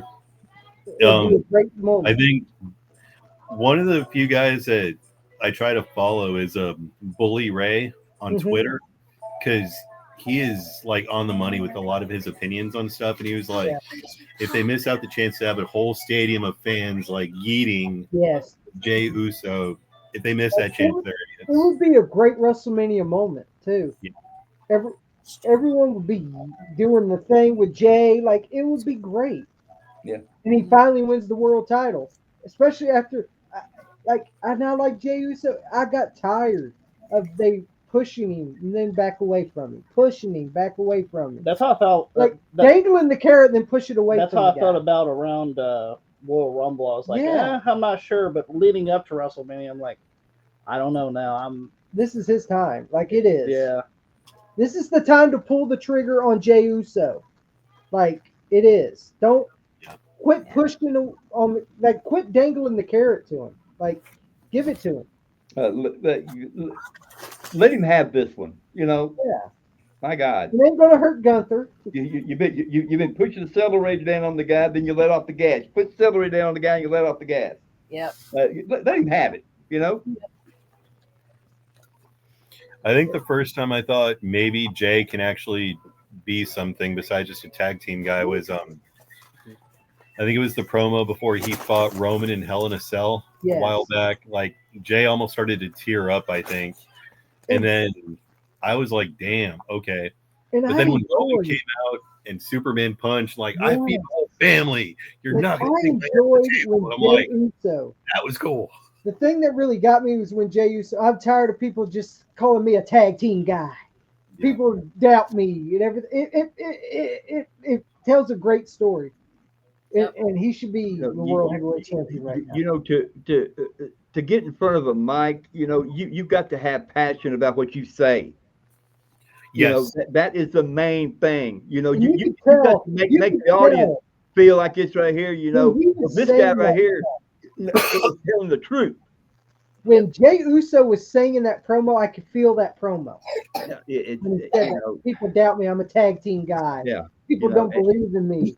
Like, I felt that thinks I'm nothing but a tag team guy. I'm more than that. Like, yeah. It's I kind of had a theory after a while when I was at OVW, and we would practice promos, and I had a couple good ones back in the day in class, of course, but it was like the best promos aren't the ones that you hear, they're the ones that you feel. Yes. Yeah, exactly. And I even remember reading Batista's book when he was with OVW, I think, and he was struggling with promos, and he was working with Stone Cold. Stone Cold was trying to help him, and Steve tells him, like, why don't you try this? And he cuts the promo, like, gets right in Dave's face, like, how do you feel? Dave's like, honestly, man, a little uncomfortable. And Steve's like, Exactly. Batista was like, light bulb. Like, That's the thing. If you can make people in that audience feel the way you feel, you're doing great. And then we got the main event of night one, triple threat match, Roman Reigns versus CM Punk versus Seth Rollins. I'm going to be watching for Roman and Seth. I don't care about the other guy in it, and I'm not going to say his name because he's not deserving of it. Yeah, but I'm hoping.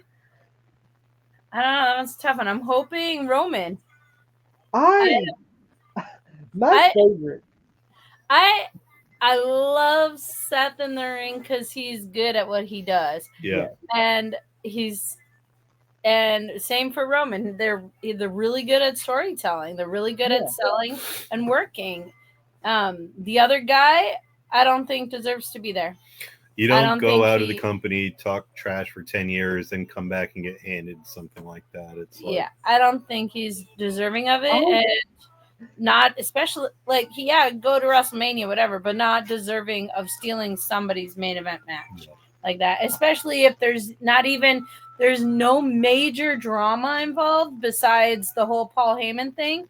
That's not even a whole lot of drama compared to some of their other matches. And there's no title changing hands, or it's not a title match at all. So what's the point of being the main event? Did you all enjoy when they done the contract signing and you see Roman Reigns? What, you need a highlighter? Do you sign it right here? Like, do you need us to read it for you? Come on, just sign it already. I popped when he said, "Well, you need a highlighter?" Like. Page 5. It's funny, like a few years ago they were saying this is a guy that's boring on promos, and I'm like, Roman is must-see TV right now. And to be honest, I kind of want Roman Reigns to win the match. Yeah, that's who I'm cheering for. I can tolerate it if Seth wins. I just don't care for the guy personally. Like, outside the ring, I've heard too many stories, and I'm like, I don't think I would like him if I met him, but it's like, I don't want Punk to win because after everything he's done the last decade, no. I can tolerate it if Seth wins, but I want to see the Tribal Chief do it. Like, Roman brought me back. Roman got me back into watching. Here's the thing to me. I think all that was the work for him. Yeah. Talking bad about it. I think all that was nothing but a work. Like, when he ended up in AEW, he acted that way. Yeah. I think it's all the work, because to me, if a guy really felt that right there, he wouldn't go back to the company. That's another thing. Why would you come back?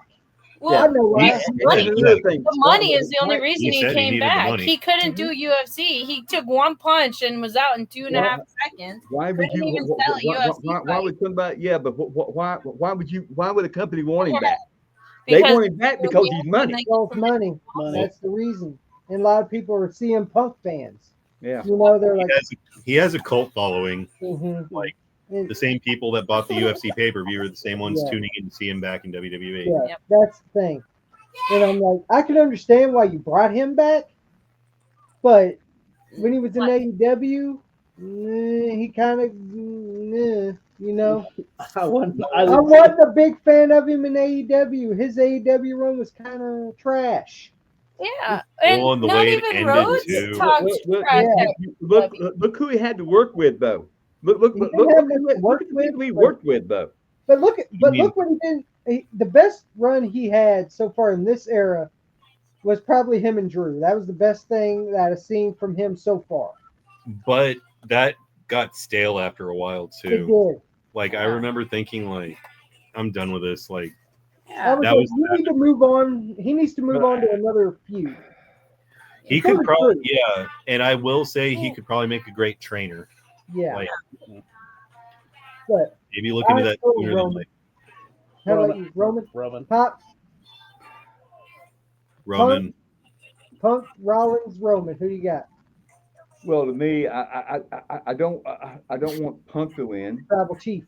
Because of this right here, I think Punk is better than this right. Look, why are you gonna make it a 3-way anyway? That makes no sense to me anyway. Exactly. There's no reason to me anyway. That's just what we were saying about one of the other. What are you thinking? That doesn't make sense. There's not enough heat and drama between the three of them to turn it into a triple threat. You're right. There's no drama. There's not enough heat. And then you got just saying. To me, Then you got, I'm then you sorry. got It may be the main event, but I think it's worthless. Yeah. Then you got Punk saying, "I was the one who brought y'all in." Was that the only reason why we're fighting here? You know, I'm the one who brought y'all into the WWE as the Shield. You know, all this is like, is this the only reason we're fighting for? You know what? Because you brought us in the Shield. I mean, me. If I was them guys, I'd probably I'd do the match, but I wouldn't fight hard for it. Yeah. But I'm not do it. I'd be like, this is ridiculous. I'm not going to hurt myself. You know, I'm just going to sit back and take it easy for a little bit. You know, I'll do what's expected of me, but I'm not going to overexert myself in this match. I do have a prediction for the match. Yeah. And it might be far off, but because the whole Paul Heyman owing Seth the favor, I think what's going to happen, curveball is going to be Seth is going to call in the favor and have him win the match. It's WrestleMania 31 all over again. Seth steals it, runs away. Yep. That could happen. That's what I'm thinking is that's the curveball. Yeah. Seth is going to win because he's going to. But if that right there is the way it's going to go, I mean, with all three of them guys, they're very talented. Yeah, I don't see the point of if it's me, you know, I just sit back. I don't care what you guys do. I like that. You know, I just want to end it because it's ridiculous anyway. I do like Seth Rollins as a talent. It's the gimmick I just don't like. I like the talent. I love the outfits. They're so flashy, shiny, and out of left field. I don't know why. It just like I love him as a talent. He's a great worker. Yeah. I told Jess all my problems with the guy are just outside the ring. I've heard too many stories about just fan incidents, the way he is with other talent. I'm like, I probably would not care for this guy, but I've seen like matches firsthand where I see that he's deliberately working safe and protecting his opponent.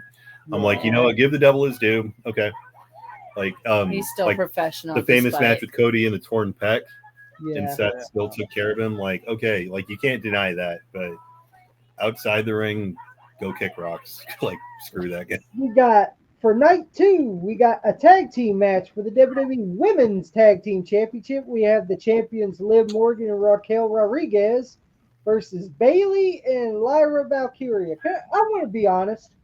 I think Lyra Valkyria stinks. I think she's not given enough time. I think she has potential. And the people that she's working with are not helping show her potential.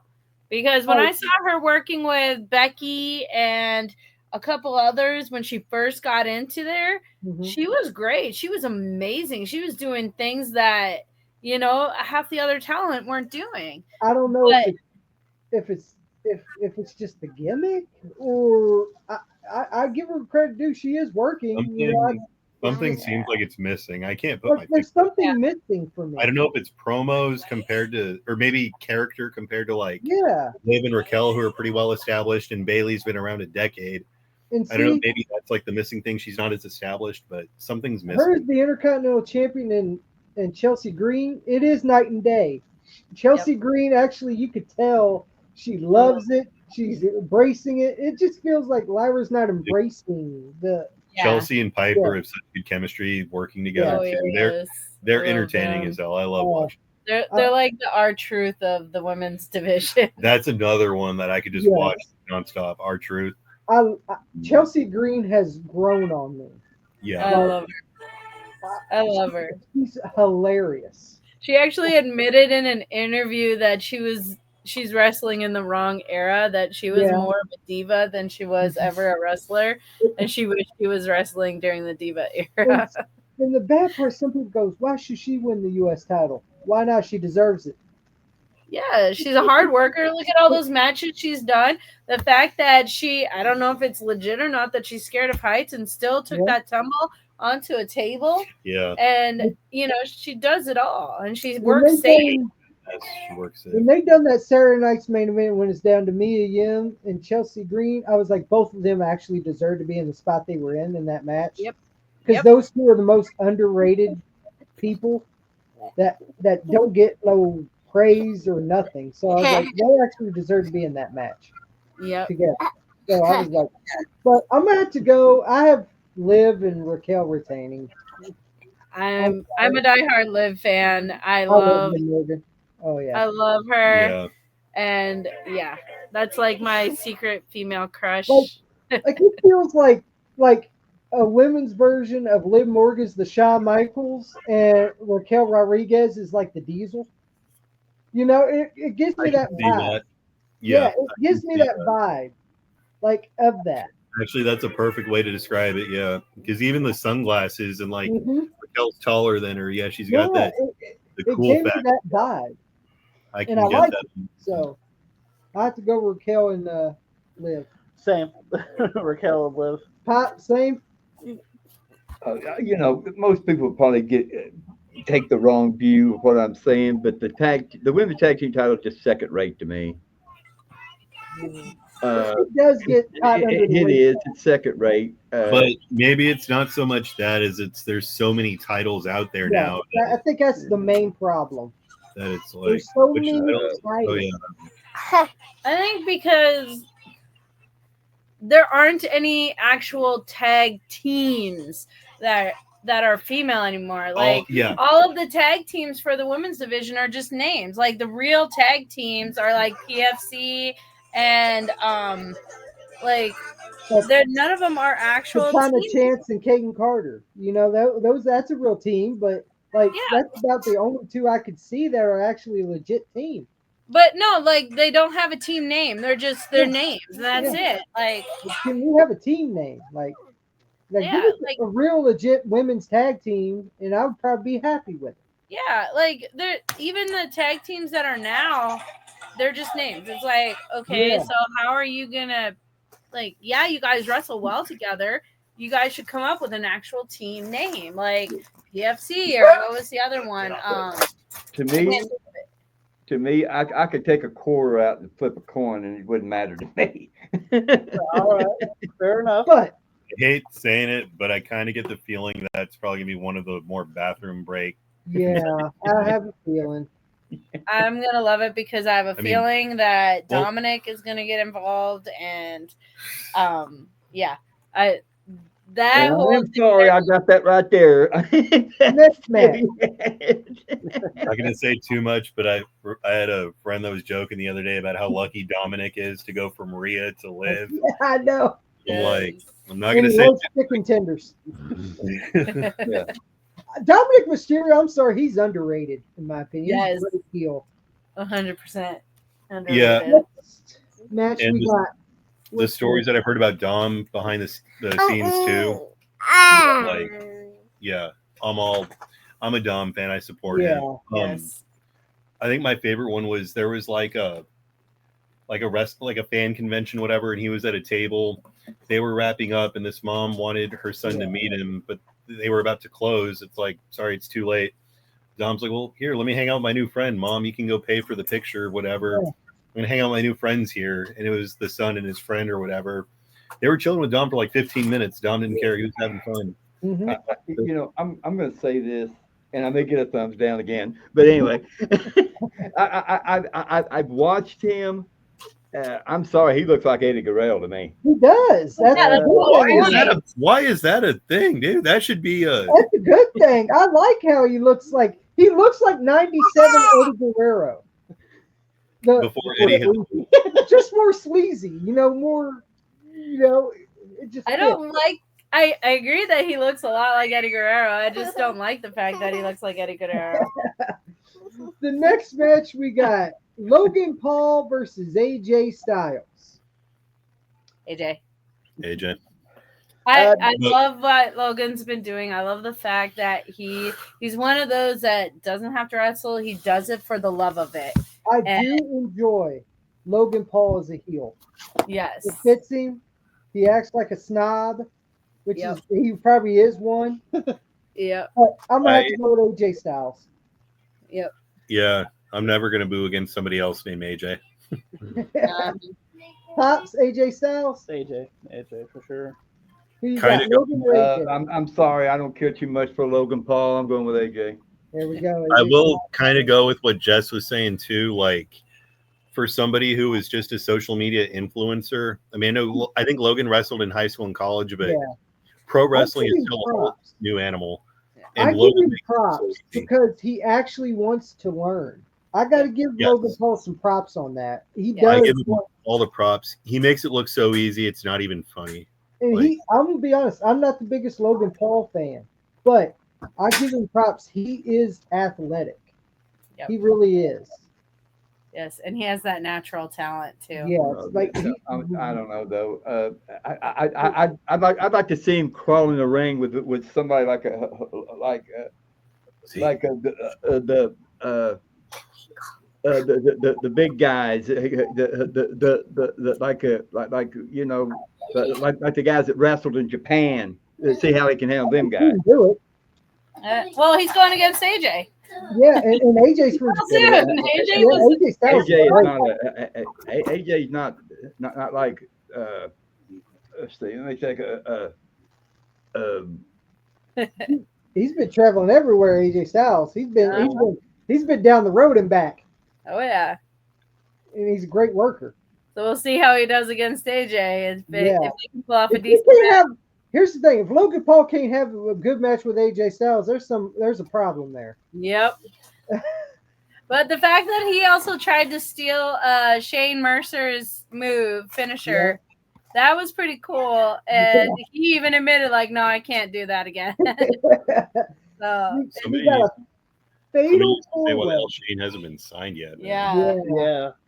We got a fatal four-way match for the WWE Intercontinental Championship. Braun Breaker, which is the champion, versus Penta, versus Finn Balor, versus Dirty Dominic Mysterio. That one's a toughie because I can see Braun keeping it, but I can also see either Finn or Dom winning it and starting a feud and They're breaking also- up Judgment Day. But they're also pushing Penta right now too. Yeah, that's the thing. Yeah.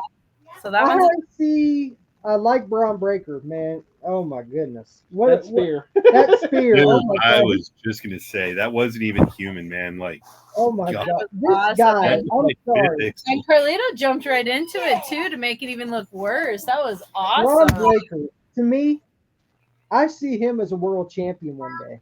I really do.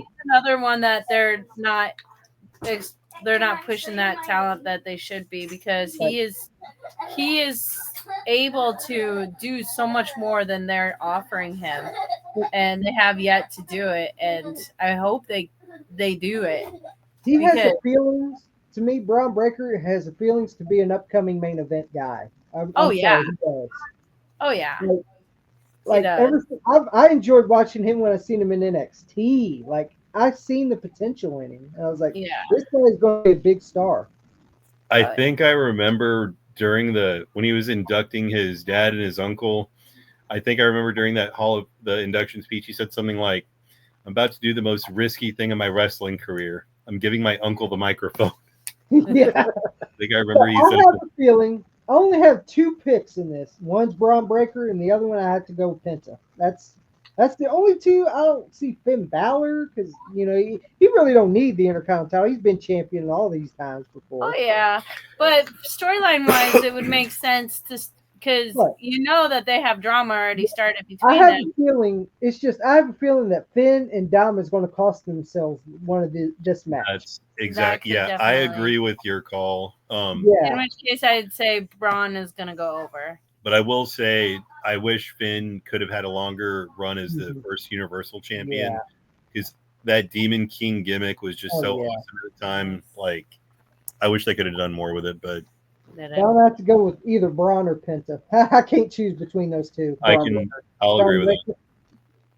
I want Dominic to win, but I don't think it's gonna happen. Pops, who you got? He's already been with Rhea and Liv. He's already I'm won. going He's already won. to choose the dark horse.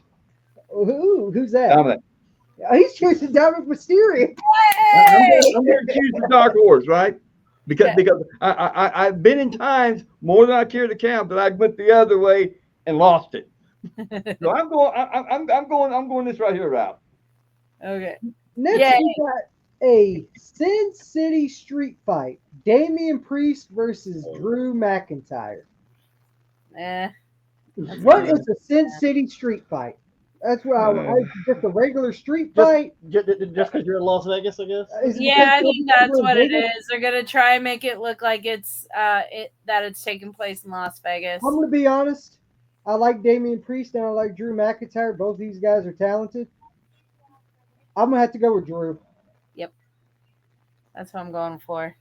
Honestly, I forget what I said when we watched last SmackDown. What happened, and I can't remember who I said. guess, yeah, like thinking about the momentum and everything going into it, I would say it's probably going to be Drew. Yeah. Because I feel like Damian, he's kind of coming down now. Like he was Coming down from that main event scene. Yeah, he was up there for a good bit. I mean, yeah, I think that it's going to be Drew. Yeah. Pop Damian Priest or Drew McIntyre? Going with Drew McIntyre. There we go. Next, we got a triple threat match for the WWE Women's World Championship as the champion Io Sky versus Bianca Belair versus Rhea Ripley. I'm going with Rhea Ripley. Enough said. Who are you going for? I have a feeling. I have the feeling, and it's not that it's not deserving. I have a feeling Bianca. I think she's gonna win it because she's been long overdue for the title, and I don't care for Rhea having the title. And I think it was stupid of her to push her way in because all they did was take away any momentum for Io. And it's not like Io's like the third wheel in this match. Yeah. Even though And- she's the defending champ. Yeah, even though she's champion. second, yeah. And it's like Rhea's an okay champion, but she doesn't have the ability on the mic like Bianca. Bianca is a trifecta. She has it all. She can work. She can work on the mic. I do like Bianca too. She's really good. So It's hard to I choose. hope it's her. Well, I hope it's Io that retains because I like Io as a I do champion. too. But I have a Yeah. feeling because it's long overdue and well deserving, I think it's going to be Bianca. I think the thing it kind of screwed Bianca because she won that Elimination Chamber match. Yep. And all of a sudden, Rhea Ripley just sticks her nose in. It's like, yeah, I Exactly. deserve to be in this. Jess and I were talking Yep. about that. It's What kind of gives you the right to be in this match? Yep. And if, I was she even had a Bianca, defending champ match. if I was Bianca, I'd be like, hey, I was in a brutal Elimination Chamber match to get this opportunity. You lost your opportunity when Io beat you. How about Yep. you? How about this? How about you wait at Backlash, the next pay-per-view, okay? And Yeah. you get a shot, okay? Exactly. Or after, or Or the, after- or a day after WrestleMania Raw, or something Yes. like that. Just, yes. but I like Bianca. I like Rhea. I like Io. It's just I feel sorry for Io Sky because it feels like she's just the third wheel in this match, and it's sad. Yep. And she's very talented. She is. But And she- I'm gonna have to go with she's Rhea, I guess. Rhea Ripley. All right. How about you, Bianca Belair. Pops? Who you got? Bianca Io? Belair. Bianca.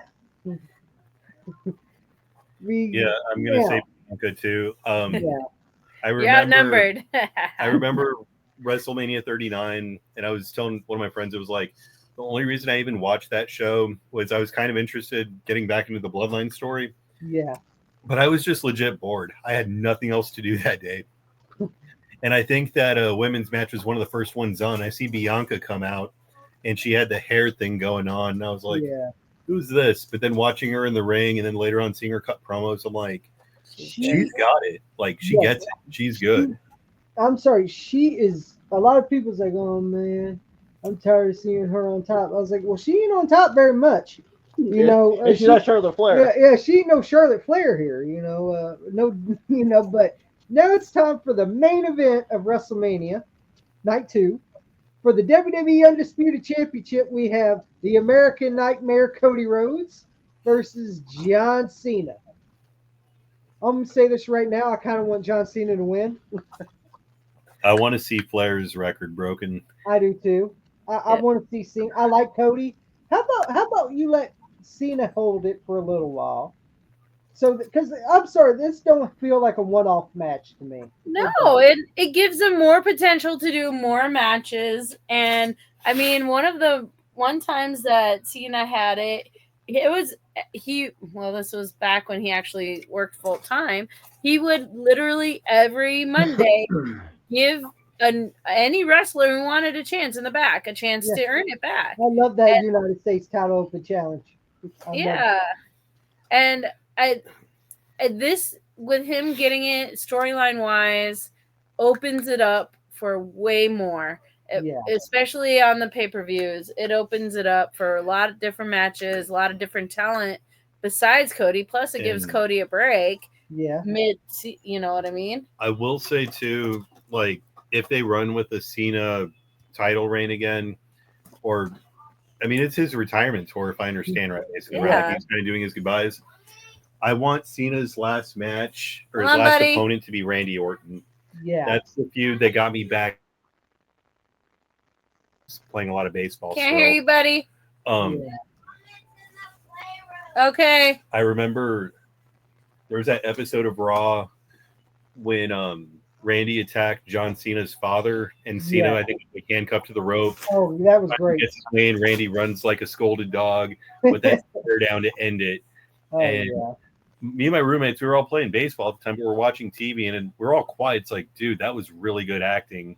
And it got me thinking, like, maybe I need to get back into this. But one match I'm kind of upset about that's not on the card, and I was looking forward to it was Orton and Owens, but Owens got hurt. I was really looking forward to that match.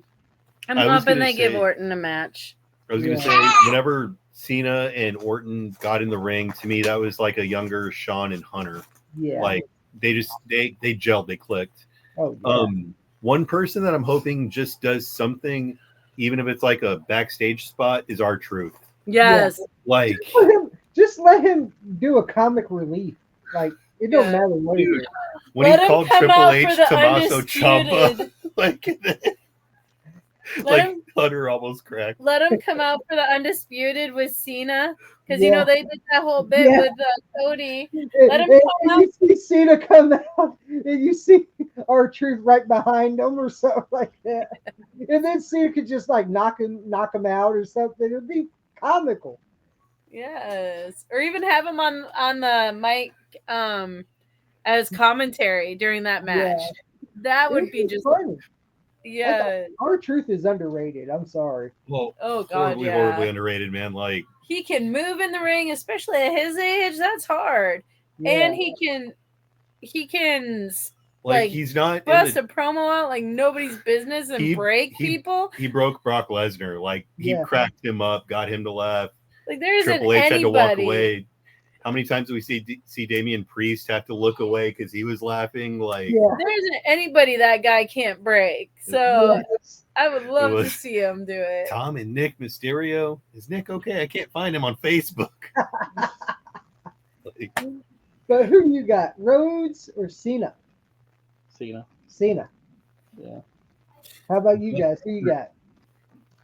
I'm going to say Cena because of one reason, because it's a lot better to me. It'll give Cody a break, just like you said. And on top of that, right there, it's going to be even bigger when he comes back and beats Cena for it. Yeah. There we go. Let me ask this though: like, you talk about giving Cody a break. How many times has he defended that title? Yeah, he's defended it quite a while, actually. I think he defended it. When did he defend it? I think he defended it. I know he's been defending at live events, but that's live events. Oh, at live events? I didn't know he was doing Yeah, he's been defending it at the house shows. Okay, I'll say that's news TV, to me. He hasn't been doing much. Because I feel like at pay-per-view or at the premium live events. I think the last time I seen him defend it, I think it was against Solo. I think it was the last time. Yeah. That was someone else that, like, I thought he had a good thing going for the longest time, but he's kind of floundering right now. Yes. You could tell Jacob Fatu is going to be why they're doing this right here, just my opinion, is neither one. I think they're putting it up, but neither one of them should be hurt. There should be no excuses made. Oh yeah. The other thing too that I kind of tell myself, like, what are they doing here? It's like Triple H is running things now, and last year's WrestleMania main event told me, like, this is a guy that will put all the pieces together right when he needs to, like with tying up the Shield story with Roman hitting Seth, like, and then tying that into Roman losing it to Cody Rhodes. Like, you know what? Triple H has got this. If he's the one really running things. A lot of people say, man, why does Trust the process. Triple H don't know what he's doing? It's like Triple H is doing a great job. He knows what he's doing. He's doing long-term storytelling, which you don't see a whole lot of anymore, especially with wrestling. You don't see the long-term storytelling. You see like Triple H because he's been on the inside and the outside of the business. He knows what's good for the business and what's bad for the business. That's the thing I like. Triple H has been a worker, and he's been in the business. So he knows the business side of it, and he knows the wrestling side of it. Unlike someone that works on Wednesdays. You know. I know earlier we were talking about how he got known for burying people or people claim he buried them. Do you remember that feud with Jeff Hardy? I think it was like 08-ish. Yeah. There was that one, I want to say it was No Mercy, but the finish was Jeff Hardy grabbed him by the legs and did a quick roll-up. Like Triple H in the match. He wasn't even mad he lost. He was just like, okay, like you can't win them all. Like, to me, I thought that was kind of cool. It was different, but I'm like, Triple H is a very great worker. He is. That was one of my business. That was one of my things that, like, for the right person or for the right time to do business, he'll do it and he'll make the guy look great too. Like, that crowd popped for Jeff, and Jeff was somebody else that was awesome. But yeah, that was just so far out of left field. Like, and Hunter did that for him. Shoulders were down for the 3, made Jeff look like $1 million. So, are you all looking forward to WrestleMania? This year's WrestleMania is all the card. I know there's matches you're not really interested in, but that's typical WrestleMania. There's going to be matches you're not really invested in, but you're always going to be invested in the money-making matches. That's the thing. The ones that are the big ones that you really want to see. The money matches. You know, man, just the fact that it's WrestleMania weekend, like that alone, it almost feels like Christmas for a wrestling fan. Except it's your daughter's birthday. Yeah, that's well, maybe it's a sign. Like you always WrestleMania. I wish I got like a clip of it on my phone, but when it was just me and her when we were watching WrestleMania 39, there was, I think it was like a triple threat women's match or something. But we were sitting like right here, right by the TV, and Angie was just her eyes were all big, and she was laughing and getting into it. I think I texted your mom. I'm sorry, but I think we got another wrestler. Like WrestleMania, it's always the biggest time of the year. It's always the best time of the year because everyone's really interested and really hyped for WrestleMania, and I'm really pumped for WrestleMania. I'm looking forward to it. And the fact that it's more available now too. Yes. It used to be.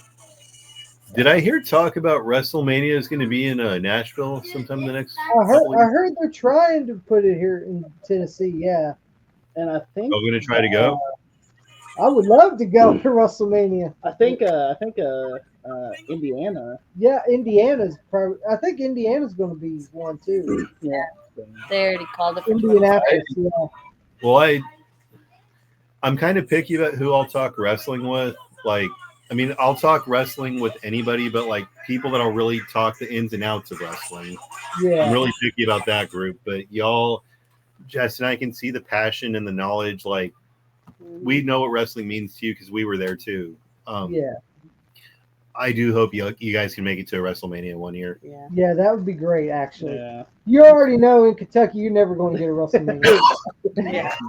But you can at least get a pay-per-view every now and then. But you're also in such a hot spot, though, because from where we are in South Texas, we have San Antonio and Houston and Austin. I mean, a few towns within like a few hours drive. But you have Indianapolis, you have Nashville, and I mean, Tennessee in general is such a wrestling hotspot. And then you have Ohio. Cincinnati. Yep. Like you have so many places that just are not too far that it's not bad. I don't know. I'm just speaking for myself here, but I'm just going to say this right here now. OVW would come here and everything, and I'm going to tell you something. I loved OVW so much that to me it was like my WrestleMania. Yeah, every time when y'all would come to town, we would always be I loved it. I loved seeing you guys there. I loved it. Were you guys there at that one show when the wrestler body slammed me? Yeah. Like Yeah. Body slammed his own partner, and I'm like, calm down. Ah! We were there. I'm like, what's he doing? Always went. Like, it's always fun to go to a wrestling show. It don't matter if it's independent. It don't matter if it's WWE, AEW. It don't matter. Like even if you're not a non-wrestling fan, it's completely different watching it on TV than being there live. When you're there live, it's actually different, way different. Yeah, we have a part of it. I mean, you are there and you feel the passion. You see it. You know, you're there, and man, it's just so.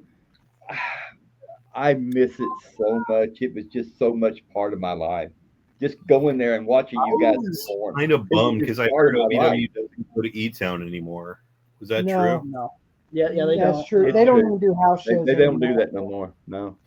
And it's sad. I guess that was one of the things that was good about when I got there was I remember there was the VFW on Shelby Street, which wasn't too far from my old apartment, like towards Old Louisville. Then there was the one in Portland, the VFW there.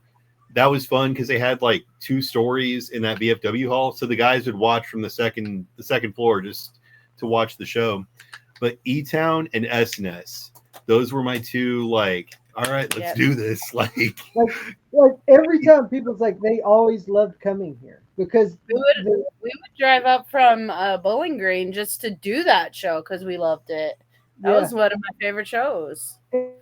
Even after we found out we were expecting, she would still go just to say hey to some of the girl wrestlers and every time when they would come, the building was always packed. You know, a lot of people would come. We see all the other boys. We see all the boys watching the show. Do you remember that one with Stu and Josh Ashcraft? Yeah. Where like I think Stu kept scaring Josh. I had a few fans message me. They saw me up on the balcony and I was just laughing my ass off the whole time. They were like, I don't know what's funnier, like what's going on in the ring or just watching you up there laughing your ass off. And the funny part, every time we would go there, they knew us. Like we always see you every month. Yeah. Like every time you show up, you're always here. Yeah. We know I want to take the time to thank you for all you did for coming here and giving us the joy of watching you all perform. Yeah. It was just so fantastic. And I want to thank you for that right there to the bottom of my heart. Yeah. Guys, it was a privilege, man, because those are outside of us raising our family, like OVW is some of the best times of my life. I don't know. Like I enjoyed every time y'all showed up. It might be kind of an unpopular opinion, but I think my favorite E-Town show, besides when I got body slammed, was when Devin Driscoll won the belt from Ryan with Casey and Ashcraft helping him. Yeah. I was waiting for somebody to jump that rail because like y'all were so man, yeah. And you could tell they enjoyed the heat they were getting. You could tell like they loved it. They're like, I want someone to come over the rail. Oh yeah. They enjoyed it. They did. There was one fan where I never actually met him in person or got his name, but I would always see him in the crowd. Like every pinfall, he was always like right there. Yeah. And whenever the bad guy lost the match, he'd always run and like yell at him as he's walking back through the curtains. I'm like, whenever I would see somebody new, I'm like, watch this guy, get him involved, pay attention to him. You get him involved, the crowd's gonna feel it. Yeah. And they noticed it. Yeah, like when y'all showed up, like it was so entertaining because every month they would like see us and they go, "Your guys are always here every month." Like do you cannot do anything else? No.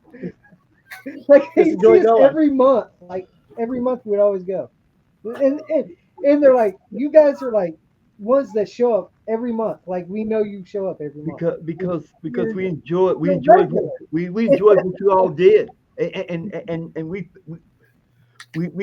just loved it. That right there's the bottom line right there. Yeah.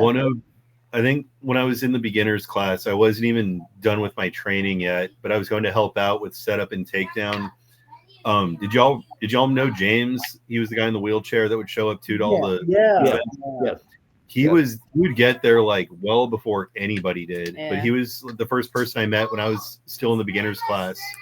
Me and him still talk wrestling today, but I remember before almost every match I went out there, before every match in E-Town, I'd look over my shoulder and look at him, and we just kind of nod like we could read each other's mind. He texted me a few times too after shows, like, "Dude, that was a rough looking bump. Are you okay?" Or, "Man, y'all tore the house down tonight." Like, Yeah, like maybe someday he can join us for a discussion too, because I know he's like a encyclopedia. They're of fine. wrestling. like, and people's like, y'all want to do YouTube because of wrestling? I was like, yeah. What's wrong with that?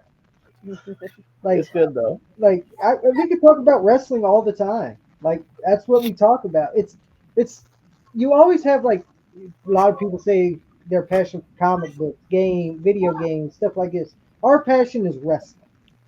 Like when you watch something as a kid and people like, you know it's fake, you know it's this. Me tell and their somebody mother.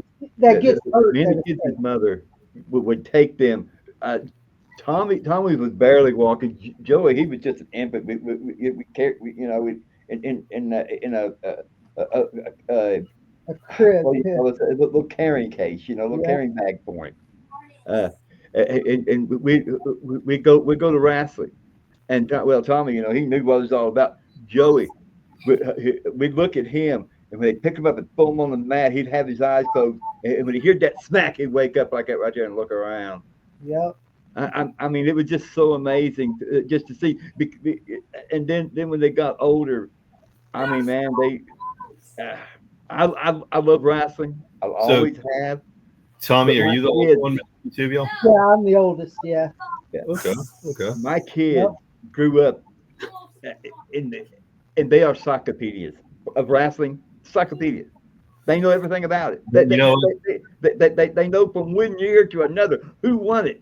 What condition was it when they won it? They're just that way. And then people will look at me like, you're weird. How do you know about all this stuff about wrestling? Well, I'm passionate about it. When you're passionate about something, you're going to know a lot about stuff.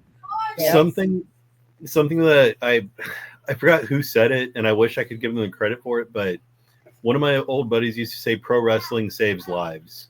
Yes. It gives people that escape, especially like for young kids who may not have much, have like a whole role model. Like I know my father and I didn't have much of a relationship. We never did, even today. But the one thing that he did was watch wrestling. He never taught me sports. Even though we live in Texas, he never even taught me football. Mm-hmm. I didn't know what the Super Bowl was till like middle school.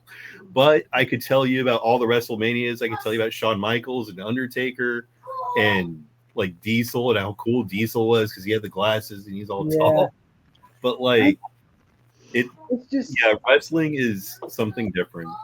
Like, and I'm always being a wrestling fan. I'm always going to be, and people are like, well, you know, you're 35 years old. I think it's time for you to stop watching pro wrestling.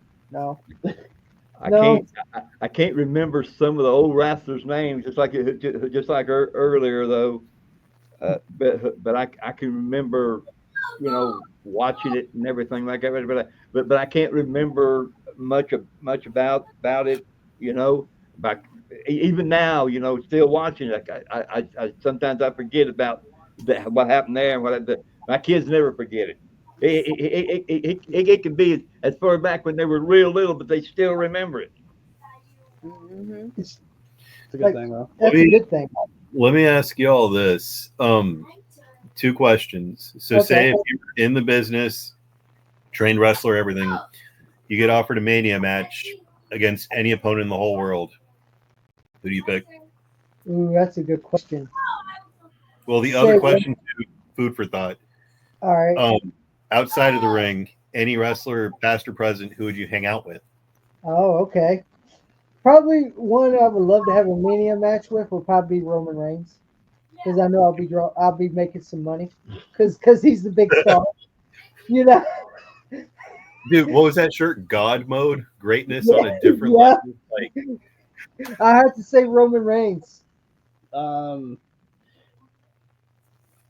the Mania match have to be nowadays or anybody? anybody, past or present, for both questions. Mr. Perfect. Oh, God. Yeah. That's going to steal the show. I'll already tell you that now. Yeah. I want to do anything. Yeah, it could be a broomstick in there with Mr. Perfect. And Exactly. the crowd's going to be on their feet. Okay. And he could make you look like $1 million, and you don't even have to work that much. What about you, Pops? Dusty Rhodes in his prime. Oh, man, those promos would be epic leading up to it, too. Oh, yeah. Now, real quick, outside the ring, who would y'all hang out with? Past or present? Just hang out with, go get dinner, go get a drink, whatever. Well, me, it would have to be all because just to say I did it one good time, it won't be forever. I'll tell you that right now. Had to be partying with Ric Flair. Just one good time. Just one time. But I know I couldn't go very long the way he would. But I'm like, at least I could say I did it one good time. I'm just going to say I tried a little too hard to be Ric Flair when I was in my 20s. So yeah. But probably Shawn Michaels. Shawn Michaels for just more knowledge of a person that's been there, done that kind of. All right, Pops. How about you? Ravishing Rick Rude. Rick Rude. I've heard so many cool things about like outside the ring. He was such a good family man and a good person. Didn't put up with bullshit. Like, yeah, I wish there was more about him behind the scenes because just as cool as he was on camera. Yeah, I'll do that. Absolutely amazing, in my opinion. Amazing. I want to ask you two a question. Okay. Well, hang on just a second. Who would you choose? For which one? Both Dream Mania opponent. I was going to ask the same question to you guys. Yeah, I was too. Hang out with would be Triple H. I've always been a diehard fan of his, and the brilliance and behind everything, business and wrestling wise, like to gain that knowledge would be, oh my God. So hang out with would be Triple H. He would be priceless. Yes, it would be priceless. Yes, good words. The Mania match, it would be Alexa Bliss. I can see that. I would love to work with her, and even with if Bray was around, to be back up on that, and if it was a mixed tag, that would be even better. Yeah, mixed tag with Alexa and Bray. Bray Wyatt, like his character was so great. I'm sorry, it was. Like I enjoyed his work. He was a good worker. Yes. Like I enjoyed everything he did in the ring. Like he was so great. Exactly. And I was hoping for so much with the Wyatt Six, and it sucks that Bo is hurt right now. I hope he gets healed up fast, but that was going pretty well until he got hurt. It was going pretty good. So my dream match would probably be Alexa and Bray. And I'll kind of throw it out there that her debut match was one of the best that I ever called, not just like a biased thing, but like there were people in the locker room huddled around the TV, and even Danny came out to congratulate them. Danny doesn't come out of the office very often. Jess and Hannah tore the house down with their match, which for debut matches, that just doesn't really happen. Especially when we only have 3 people in the audience. It sucks that OVW didn't give her the ball and the opportunity like they could have. A lot of people actually say that about Danny Davis. It's hard to get a compliment out of him sometimes. Yes. It is. If you do something that he likes, it's very Keith, don't ever forget very it. rewarding that he gives you a compliment. And actually, because I've always liked Danny Davis. Yep. Yeah. So I yeah. remember him when he used to wrestle. Oh yeah, He was one of I go that far back. Okay, all right. He was one of the ones that used to be the heel, like telling stories about the Garden, where back in the day the cops used to bring the crazy, unruly fans to the back and just kind of handcuff them and let the heels have their way for a little bit. Danny would always just smile and say it was a different time back then. yeah. So AJ, who would yours be? Your Mania match and who you would hang out with? Dream WrestleMania opponent, bar none, Randy Orton. I chose OVW because of Randy. He was the reason. Like, there was something about his. I don't know if it was his character watching him work. There was something so cool about him that I'm like, I want to be like this guy. Yeah. I chose OVW because of him. I even joked I wanted to be his last opponent before he retires. It's a dream opponent, Randy. Who I would hang out with, Andre the Giant. There we go. Play cribbage, just like he would. Because I think he'd be playing cards and drinking a big bottle of wine, and I think the record that they talked about with Andre was 104 beers. yes. And I'm like, God, I can't even comprehend that. But I mean, if I'm at a tavern, I'm drinking, I'm eating, I'm having fun, who better to have my back? yeah, better. like Andre, that's crazy. I wouldn't have no worries whatsoever. I'll Call you a pussy for not finishing 104 with him. I wouldn't. I'll die trying. I'll put it that way. Yeah. Imagine trying. You be dying. He'd be like, have to try. You're not going to finish that? At least get respect. I wouldn't even have You a have pulse. to try. I'd be out at the table. I wouldn't even have a pulse. Boss, you want the next round? One other like worth considering who I'd hang out with, Haku. Hey, if you want a bodyguard, Haku will be your bodyguard. Yeah. Exactly. Haku. Especially if I'm at a bar or Yeah. a restaurant drinking with friends and everything. Oh, like, yeah. what was the joke that Jake Roberts said?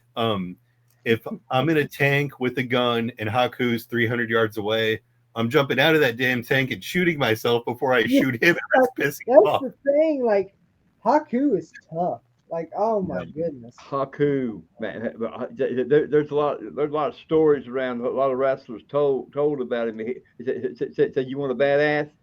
Mess with Haku." But the thing is, you see him away from everything, and he's such like a humble family person. But they all say he's the nicest guy. But if you piss him off, like Yeah. But Oh man, Andre would have been my go-to just because all the epic bar stories. But Yeah. Haku would definitely be worth considering. Well, but my would have been Randy. I want to thank you guys for coming on. Yes. Kind of went over a little bit again. No, it's fine. It's fine. No. We don't want to take too much more of your We don't time. want to take too much of y'all's time. But thank you guys so much for being back on. We appreciate it. Is there anything you guys want to promote out there at all? You guys can. We actually, I appreciate you asking that. For the past year or so, Andy's book. Oh, yeah. Yeah. Our daughter Angie, who you've seen plenty of on the podcast, thank y'all. She's been diagnosed nonverbal autistic, so she doesn't talk, but she's got overflowing personality. Yes. But it's a challenge. It has its challenges. But apparently it's not that uncommon, as we've seen online, and we've talked. Jess is actually putting a book together. I think it was called like Speaking Without Words or something like that. Yep, I'm writing a book. I'm almost actually done with it. I'm hoping to have it at least self-published by the end of July. So it'll be on Amazon, available for sale and whatnot, and hopefully getting full publishing on it where we can have it in stores and whatnot besides Amazon and Kindle. But yeah, it's about autism and the challenges of raising a child with autism, and the things you don't really think about that with special needs that people who don't have or kids with special needs or don't have special needs themselves think of, like being out in public or even potty training. Because doing research on even potty training for a person with special needs, it's like, no, they're all like, oh yeah, 3 days a week, a month, and it's like, what about if they don't have this? What if they can't do that? What? I saw something about like a potty training boot camp, but then I was like, you put Angie with special needs like in a potty training boot camp, she's gonna rebel so hard. She's gonna be scared to ever look at a bathroom. Yep. And so it's gonna be coming out, and there's some funny stories in there too about stuff that has happened with her and us, and not necessarily funny at the time, but now looking back, it's like, yeah, that happened. I'll throw a quick funny one out there for you. One of the old gym that I used to go to had a daycare that I would drop her and Z off at, and I swear it couldn't have been more than 5 seconds, if that. I signed them in. I turned to talk to the daycare teacher, and in that split second, Angie had grabbed her McDonald's coffee cup and was halfway down the classroom to drink it.